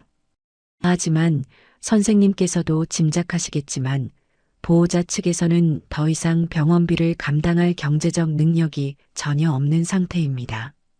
저희 병원의 복지재단 기금 역시 다른 중증 환자들에게 모두 소진되어 더 이상의 지원이 어려운 실정이고요. 사회복지사의 목소리는 깊은 안타까움과 무력감에 젖어 있었습니다. 그래서 정말 염치 없고 면목 없는 부탁인 줄 알지만 저희가 기댈 수 있는 마지막 희망은 선생님뿐이라는 생각에 혹시 아주 조금이라도 좋으니 도움을 더 주실 수 있는지 여쭈어 보기 위해 이렇게 연락을 드리게 되었습니다. 물론 절대 강요하는 것은 아닙니다. 저희의 연락이 불편하셨다면 그저 잊어버리셔도 괜찮습니다. 그저 환자의 상태가 너무나 위급하여 지푸라기라도 잡는 심정으로 저는 아무 말도 할 수가 없었습니다. 끊어졌다고 굳게 믿었던 인연의 끈이 사실은 끊어진 것이 아니라 아슬아슬하게 이어져 있다가 다시 제 발목을 단단히 휘감아오는 기분이었습니다. 거절해야 마땅했습니다. 저는 이미 할 만큼 했습니다. 한 번의 도움으로 족하다. 이제는 하늘의 뜻에 맡기는 수밖에 없다. 머릿속으로는 수없이 외면하려 했지만 제 마음은 이미 서울의 그 차가운 병실에 누워 고통받고 있을 안사돈의 얼굴을 그리고 있었습니다. 이대로 모른 척한다면 저는 평생 그때 한 번만 더 도와주었더라면 하는 후회와 죄책감의 굴레에서 벗어날 수 없을 것 같았습니다. 알겠습니다. 제가 내일 병원으로 직접 가보겠습니다. 결국 제 입에서는 제 의지와는 다른 대답이 흘러나오고 말았습니다. 전화를 끊고 저는 한참 동안이나 그 자리에 못 박힌 듯 앉아 있었습니다. 어쩌면 이것이 정말로 이 지긋지긋한 인연을 끊어내기 위한 마지막 관문일지도 모른다. 이 일을 온전히 마무리 짓지 않으면 저는 평생 이 굴레에서 벗어날 수 없을지도 모른다. 저는 자리에서 일어나 다음 날 서울로 올라갈 채비를 말없이 시작했습니다. 다음 날 오후 저는 복잡하고 무거운 마음을 안고 1년 만에 다시 그 병원을 찾았습니다. 곧장 원무과가 아닌 약속된 사회사업팀 사무실로 찾아가니 어제 통화했던 이진우라는 젊은 직원이 저를 맞았습니다. 그는 저를 보자마자 죄송하다는 말을 몇 번이나 반복하며 작은 상담실로 안내했습니다. 저는 그의 사과를 가로막고 곧바로 본론을 물었습니다. 환자의 상태는 어떻습니까? 그리고 필요한 비용은 정확히 얼마나 됩니까? 직원은 안사돈의 현재 상태와 앞으로의 치료 계획 그리고 예상되는 비용이 상세하게 적힌 서류를 제게 보여주었습니다. 금액은 지난번 수술비만큼이나 부담스러운 액수였습니다. 저는 잠시 서류를 들여다보다가 조용히 고개를 끄덕였습니다. 알겠습니다. 제가 모두 부담하겠습니다. 그러니 다른 것은 신경 쓰지 마시고 환자 치료에 최선을 다해 주십시오. 그리고 다시 한번 말씀드리지만 제 신원은 반드시 비밀로 해주셔야 합니다. 이것이 제 마지막 부탁입니다. 네, 선생님. 정말 뭐라고 감사의 말씀을 드려야 할지 모르겠습니다. 저희가 꼭 약속을 지키겠습니다. 잠시만 기다려 주시면 관련 서류를 준비해 오겠습니다. 직원이 잠시 자리를 비운 사이 저는 상담실 의자에 깊숙이 몸을 묻고 눈을 감았습니다. 이것으로 끝이다. 이제 정말로 끝이야. 그렇게 스스로에게 되뇌고 있었습니다. 제가 막 서류에 서명을 하고 결제를 위해 카드를 꺼내려는데 바로 그 순간이었습니다. 상담실 문이 벌컥 열리며 헬쑥하고 다급한 얼굴의 며느리가 거의 울다시피 하며 뛰어들어왔습니다. 선생님, 제발 저희 엄마 좀 어떻게든 안 될까요? 제가 뭐든지 다 할게요. 제가 평생 일해서 갚을게요. 제발 저희 엄마 좀 살려주세요. 며느리는 상담실 안쪽에 앉아 있는 저를 미처 발견하지 못한 채 사회복지사에게 매달려 절박하게 울부짖고 있었습니다. 저는 저도 모르게 몸을 움츠렸습니다. 하필이면 바로 이 순간에 바로 이 공간에서 마주치다니. 저는 고개를 숙여 제 모습을 감추려 했습니다. 하지만 저를 난처하게 만들고 싶지 않았던, 그리고 며느리를 빨리 안심시키고 싶었던 사회복지사의 그 선한 배려가 오히려 모든 것을 최악의 상황으로 만들어버리고 말았습니다. 보호자분, 잠시만 진정하세요. 너무 걱정하지 않으셔도 됩니다. 방금 아주 좋은 소식이 생겼습니다. 사회복지사는 며느리를 안심시키기 위해 제 쪽을 손으로 환하게 가리키며 말했습니다. 여기 앉아 계신 이 고마우신 분께서 지난번에 이어 이번 치료비까지 전액 지원해 주시기로 방금 약속해 주셨습니다. 이분께서 바로 오미경 환자분의 익명의 후원자이십니다. 그 말에 며느리의 울음소리가 거짓말처럼 뚝 그쳤습니다. 그리고는 천천히 마치 녹슨 기계처럼 삐걱거리며 고개를 돌려 상담실 구석에 앉아있는 저를 바라보았습니다. 며느리의 눈이 제 얼굴을 확인하는 순간 그 눈동자가 지진이라도 난 것처럼 거세게 흔들리기 시작했습니다. 시간은 멈췄고 공기는 얼어붙었습니다. 며느리의 파르르 떨리는 입술 사이로 이 세상의 모든 소리를 집어삼킬 듯한 단 한마디의 말이 새어나왔습니다. 어머니, 그 한마디와 함께 제가 그토록 지키고 싶었던 모든 비밀과 경계가 산산이 부서져 내리고 말았습니다. 방금 그게 무슨 말씀이세요? 며느리는 저를 본 채 만채 하얗게 질려버린 얼굴로 사회복지사를 향해 로봇처럼 되물었습니다. 그 목소리는 금방이라도 부서져 내릴 것처럼 가늘고 위태롭게 떨리고 있었지요. 자신의 말 한마디가 어떤 파장을 불러일으켰는지 뒤늦게 깨달은 젊은 사회복지사는 어쩔 줄 몰라 하며 제 눈치와 며느리의 눈치를 번갈아 살폈습니다. 저는 그 순간 이 모든 상황을 더 이상 되돌릴 수 없다는 것을 직감했습니다. 제가 그토록 애써 쌓아 올렸던 익명의 벽이 한 젊은이의 순수한 선의에서 비롯된 말실수 한마디에 너무나도 허무하게 무너져 내린 것입니다. 며느리의 머릿속이 얼마나 복잡하고 아프게 돌아가고 있을지 저는 굳이 보지 않아도 알 수 있었습니다. 갑자기 나타나 어머니의 목숨을 살려준 하늘에서 내려온 동아줄 같았던 얼굴 없는 독지가, 그리고 지금 추가 병원비를 해결하기 위해 바로 이 자리에 앉아 있는 자신이 세상에서 가장 미워하고 원망했던 시어머니. 그동안 전혀 연결되지 않던 두 개의 그림 조각이 방금 그 사회복지사의 말 한마디로 너무나도 잔인하게 하나로 맞춰져 버린 것입니다. 며느리의 동공이 걷잡을 수 없이 흔들렸습니다. 그것은 단순한 놀람이 아니었습니다. 자신이 저지른 과거의 모든 악행과 그 악행의 대상이었던 제가 베푼 선행의 엄청난 무게를 동시에 깨닫기 시작한 사람의 깊은 충격과 자기 혐오였습니다.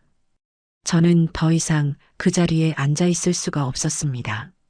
이런 식으로 모든 것이 밝혀지기를 원했던 것이 아니었습니다. 며느리의 감사를 받고 싶어서 혹은 며느리에게 죄책감을 안겨주고 싶어서 한 일이 아니었으니까요. 저는 아무 말도 하지 않고 남은 결제 서류 위에 기계적으로 서명을 마쳤습니다. 그리고 가방을 챙겨 자리에서 일어났습니다. 이 질식할 것 같은 공간에서 며느리의 그 무너져 내리는 눈빛으로부터 한시라도 빨리 벗어나고 싶었습니다. 어머니, 제 등 뒤에서 며느리가 저를 부르는 절박한 목소리가 들려왔지만 저는 걸음을 멈추지 않았습니다. 지금은 그 어떤 말도 섞고 싶지 않았습니다. 무슨 말을 할 수 있었겠습니까? 그래, 내가 네 어미를 살려준 사람이다라고 말하며 거들먹거릴 수도 없는 노릇이고, 이건 그냥 잊어버려라라고 말하며 위선을 떨 수도 없는 노릇이었습니다. 저는 며느리를 스쳐 지나 거의 도망치듯 상담실을 빠져나왔습니다. 병원의 길고 하얀 복도를 걸어나가는 내내 등 뒤에 꽂히는 며느리의 시선이 마치 수백 개의 날카로운 바늘이 되어 제 온몸을 찌르는 듯 아프게 느껴졌습니다. 모든 것이 엉망이 되어버렸습니다. 제가 계획했던 조용한 선행은 이제 걷잡을 수 없는 감정의 폭풍을 예고하고 있었습니다. 그날 저녁 저는 시골집으로 돌아와 멍하니 앉아 있었습니다. 불도 켜지 않은 채 짙은 어둠이 내려앉은 방 안에 홀로 앉아 있으니 온갖 생각들이 저를 괴롭혔습니다. 며느리는 따라오지 않았습니다. 어쩌면 모든 것을 알게 된 지금 저를 찾아와 용서를 빌기는커녕 오히려 저를 원망하고 있을지도 모릅니다. 자신의 비참하고 무능한 현실을 두 눈으로 똑똑히 확인시켜준 제가 값싼 동정심으로 자신을 농락하고 기만했다고 생각할 수도 있겠지요. 차라리 그것이 더 나을지도 모른다고 생각했습니다. 저를 원망하고 미워하며 다시는 제 앞에 나타나지 않는 것. 그것이야말로 제가 진정으로 바라는 결말이었으니까요. 밤이 깊어지고 창밖으로 차가운 밤이슬이 맺히는 소리가 들려왔습니다. 저는 무거운 몸을 이끌고 잠자리에 들 준비를 하고 있었습니다. 그때였습니다. 마당에서 희미하게 그러나 분명하게 바스락거리며 흙을 밟는 소리가 들려왔습니다. 저는 순간 가슴이 철렁 내려앉아 조심스럽게 창문의 커튼을 살짝 젖히고 밖을 내다보았습니다. 그리고 그 자리에 얼어붙고 말았습니다. 어둠이 짙게 내려앉은 마당 한가운데 며느리가 웅크리고 있었습니다. 병원에서 입고 있던 그 얇고 낡은 옷차림 그대로 언제부터 와 있었는지 모를 그 아이는 딱딱하고 차가운 흙바닥 위에 이마를 대고 엎드려 있었습니다. 마치 이 세상의 모든 죄를 짊어지고 벌을 받는 죄인처럼 미동도 없이. 저는 잠시 망설이다 두꺼운 외투를 걸치고 마루로 나갔습니다. 제가 나온 것을 분명히 보았을 텐데도 며느리는 고개를 들지 않았습니다. 그저 꽁꽁 언 어깨를 가늘게 떨며 알아들을 수 없는 소리로 흐느낄 뿐이었습니다. 여기서 뭘 하고 있는 것이냐? 밤 공기가 차다. 어서 돌아가거라. 제 목소리에 며느리는 마치 오랫동안 단단하게 막혀있던 둑이 한꺼번에 터져 나온 것처럼 땅바닥에 엎드린 채로 목 놓아 불기 시작했습니다. 그 울음은 제가 지금까지 들어왔던 어떤 울음과도 달랐습니다. 억울함이나 분노 혹은 무언가를 얻어내기 위한 계산된 울음이 아니었습니다. 자신의 지난 삶 전체를 후회하고 부정하며 자신의 영혼을 갈기갈기 찢어내는 처절하고 고통스러운 참회의 소리였습니다. 어머니, 제가 잘못했습니다. 제가 사람이 아니었습니다. 며느리는 흙바닥에 이마를 찧어가며 말을 잇지 못하고 오열했습니다. 저는 어머니가 저희를 버리시고 저희가 잘못되는 걸 바라실 거라고만 생각했어요. 그래서 어머니를 원망하고 미워하는 게 당연하다고 생각했어요. 그런데 어떻게 인간 같지도 않은 제게 그런 도움을, 저희 엄마에게 그런 큰 돈을 아무 대가도 바라지 않으시고. 어머니, 제가 무슨 짓을 한 걸까요? 저는 대체. 그 아이의 울음 섞인 고백 한마디 한마디가 제 가슴 속에 수년간 단단하게 박혀있던 미움과 분노의 얼음을 날카로운 망치처럼 깨뜨려 나갔습니다. 저는 더 이상 그 아이를 차가운 땅바닥에 내버려 둘 수가 없었습니다. 마루를 내려가 꽁꽁 얼어붙은 며느리의 팔을 잡아 일으켰습니다. 그만하거라. 그만하면 됐다. 일어나거라. 어머니, 저는 용서받을 자격이 없습니다. 저를 그냥 이대로 내버려 두세요. 용서하겠다는 말이 아니다. 다만 네가 오늘 밤 이 차가운 땅바닥에서 흘린 이 눈물의 의미를 안다면 그것으로 족하다는 말이다. 일어나거라. 저는 거의 반강제로 며느리를 부축해 흙투성이가 된 몸을 이끌고 집 안으로 들였습니다. 그리고는 아궁이에 서둘러 불을 지펴 꽁꽁 언 며느리의 몸을 녹일 따뜻한 물을 데우기 시작했습니다. 며느리는 방 한구석에 무릎을 꿇고 앉아 고개도 들지 못한 채 조용히 눈물만 흘리고 있었습니다. 저는 며느리에게 따뜻한 생강차 한 잔을 진하게 타서 건넸습니다. 마셔라. 몸이 좀 녹을 것이다. 며느리는 떨리는 손으로 찻잔을 받아들었습니다. 우리는 한참 동안 아무 말도 하지 않았습니다. 방 안에는 타닥타닥 아궁이의 장작 타는 소리와 찻잔에서 피어오르는 희미한 김의 움직임만이 고요하게 존재할 뿐이었습니다. 길고 길었던 침묵을 먼저 깬 것은 저였습니다. 나는 너를 완전히 용서한 것이 아니다. 어쩌면 평생 내가 내게 주었던 그 깊은 상처들을 완전히 잊지는 못할 게다. 며느리가 고개를 들어 저를 바라보았습니다. 그 눈에는 더 이상 원망이나 변명이 없었습니다. 그저 제 말을 묵묵히 받아들이는 깊은 슬픔만이 담겨 있었습니다. 하지만 나는 내 자신을 용서하기로 했다. 내 아들의 어미로서, 그리고 이 땅을 살아가는 한 인간으로서 눈앞에서 꺼져가는 사람의 목숨을 외면했다는 그 끔찍한 죄책감을 짊어지고 싶지 않았다. 그래서 한 일이다. 그러니 너는 내게 빚을 졌다고 생각하며 괴로워할 필요 없다. 아니요, 어머니, 저는 어머니께 평생을 바쳐도 다 갚지 못할 빚을 졌습니다. 돈이 아니라 제 더러웠던 삶을 구원해 주신 마음의 빚을요. 며느리는 찻잔을 조용히 내려놓고 제 앞에 다시 한번 깊이 고개를 숙였습니다. 어머니, 부디 기회를 한 번만 주세요. 제가 앞으로 어떻게 살아가는지 제발 멀리서라도 지켜봐 주세요. 어머니께 받은 이 헤아릴 수 없는 은혜를 평생 잊지 않고 올바른 사람으로, 부끄럽지 않은 사람으로 살아가는 모습을 보여드리고 싶습니다. 그 눈빛은 제가 지금까지 단 한 번도 본 적 없는 맑고 투명하며 진실된 빛으로 가득 차 있었습니다. 저는 그 눈빛을 더 이상 외면할 수가 없었습니다. 저는 조용히 고개를 끄덕였습니다. 그것은 완벽한 화해나 섣부른 용서는 아니었습니다. 하지만 길고 어두웠던 터널의 끝에서 저희 두 사람이 함께 내디딘 아주 작지만 너무나도 소중한 희망의 첫걸음이었습니다. 그날 밤 제 집에서 뜬 눈으로 밤을 새우고 돌아간 며느리는 마치 오랜 시간 자신을 올가매고 있던 두껍고 추한 허물을 벗어던진 것처럼 놀라울 정도로 달라져 있었습니다. 그 아이는 더 이상 과거의 허영심 많고 이기적이던 주연수가 아니었습니다. 삶의 무게를 불평 없이 정면으로 마주하고 자신의 두 발로 굳건히 땅을 딛고 일어서려는 강인하고 겸손한 한 명의 인간으로 거듭나고 있었습니다.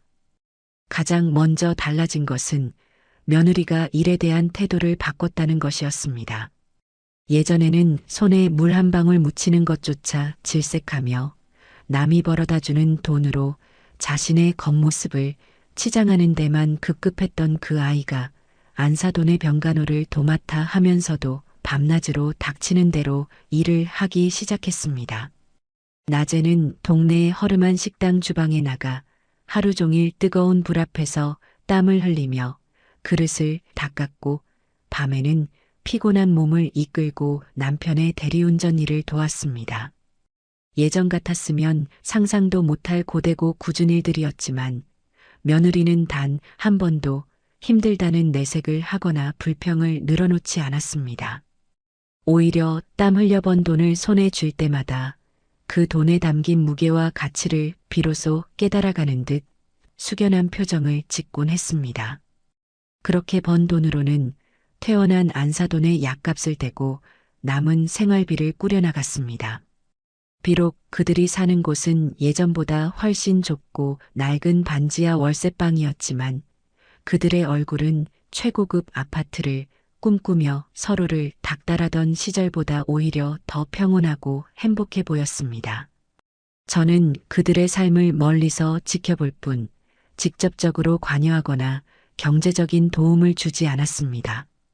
그들이 스스로의 힘으로 일어서는 법을 배우는 것이 제가 그들에게 줄 수 있는 가장 큰 도움이자 마지막 배려라고 생각했기 때문입니다.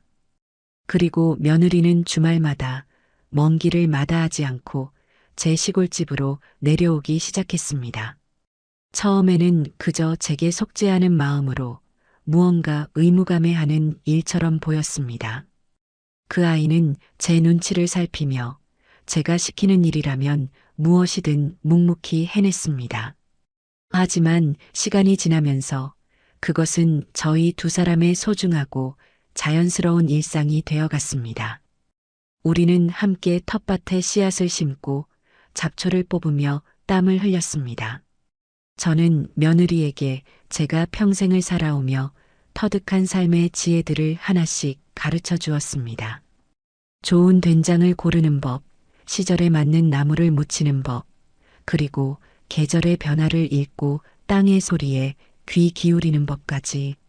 며느리는 스펀지처럼 모든 것을 빨아들였고 서툴지만 진심을 다해 제 일을 도왔습니다.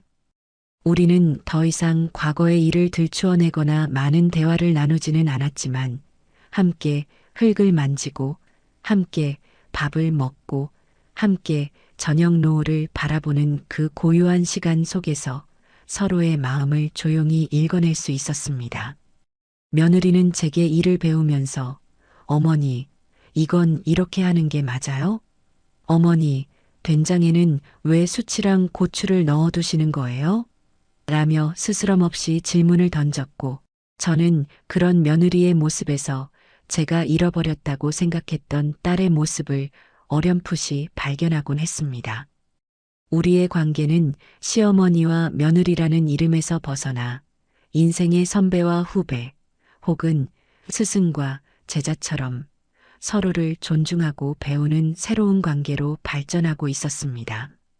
아들 동수 역시 아내가 변하고 제가 그 변화를 묵묵히 지지해주는 모습을 곁에서 지켜보며 조금씩 달라지기 시작했습니다. 늘 아내의 등살과 어머니의 기대 사이에서 갈팡질팡하며 자신의 책임을 회피하던 나약한 모습은 사라지고 자신의 가정을 지키기 위해 묵묵히 땀 흘리는 듬직한 가장의 모습이 보이기 시작했습니다.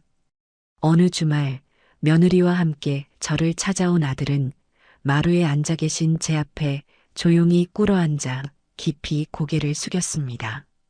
어머니, 제가 그동안 정말 죄송했습니다.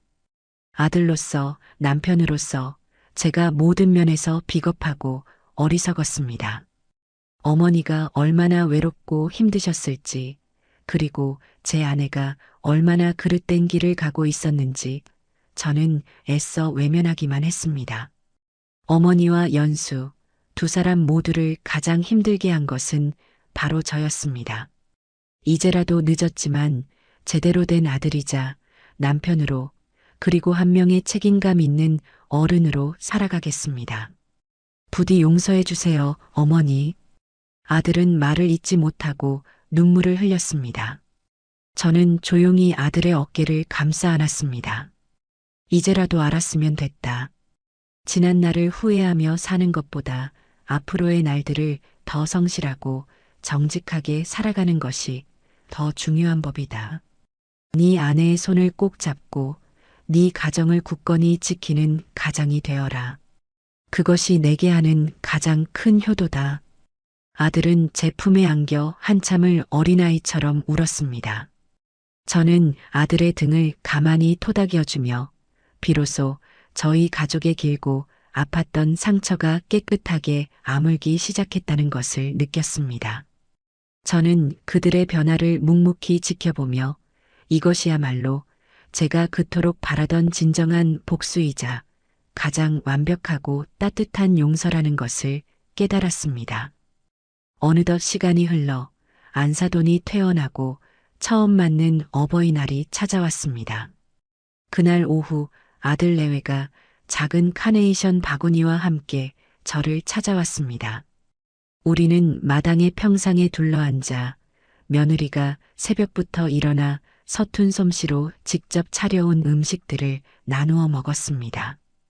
예전처럼 비싸고 화려한 음식은 단 하나도 없었지만 며느리가 정성껏 무친 나물과 아들이 밤새 끓인 미역국이 올라온 소박하고 따뜻한 밥상이었습니다. 식사를 마친 뒤 며느리가 주머니에서 꼬깃꼬깃한 봉투 하나와 손때가 묻어 낡아 빠진 통장 하나를 꺼내 제 앞에 조심스럽게 내밀었습니다. 어머니, 이거 받아주세요.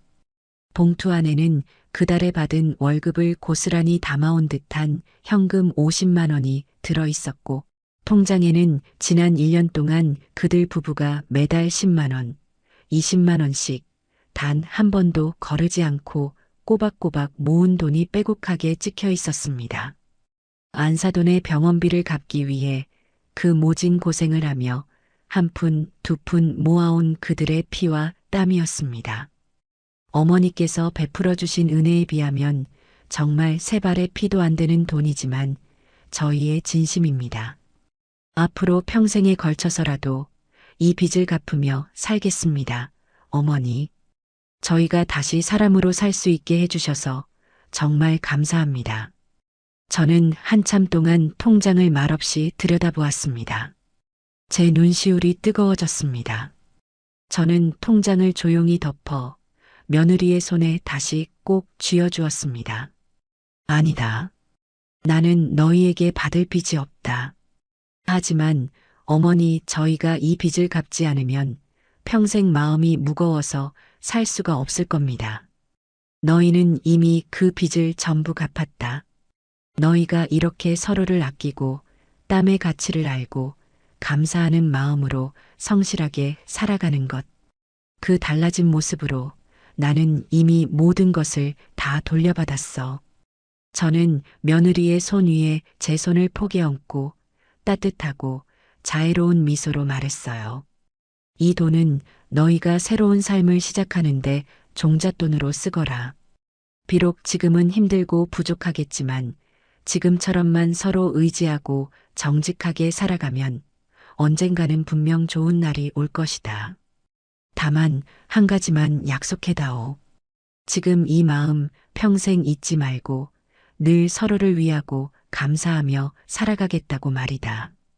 제 말에 며느리와 아들은 끝내 참았던 눈물을 터뜨리고 말았습니다. 그 눈물은 더 이상 과거의 후회나 슬픔의 눈물이 아니었어요. 새로운 희망과 진심 어린 감사가 담긴 따뜻하고 맑은 눈물이었습니다. 그날 우리는 비로소 진짜 가족이 되었습니다. 돈이나 혈연이라는 굴레에 묶인 위태로운 관계가 아닌 서로의 상처를 진심으로 보듬고 서로를 온전히 받아들이며 존중과 사랑으로 단단히 이어진 새로운 의미의 가족으로 다시 태어나는 순간이었습니다. 저는 환하게 웃고 있는 아들 내외의 얼굴을 바라보며 제 남은 인생이 더없이 평화롭고 충만할 것임을 조용히 예감했어요. 길고 길었던 겨울은 마침내 끝나고 제 삶에 비로소 진짜 봄이 찾아오고 있었습니다.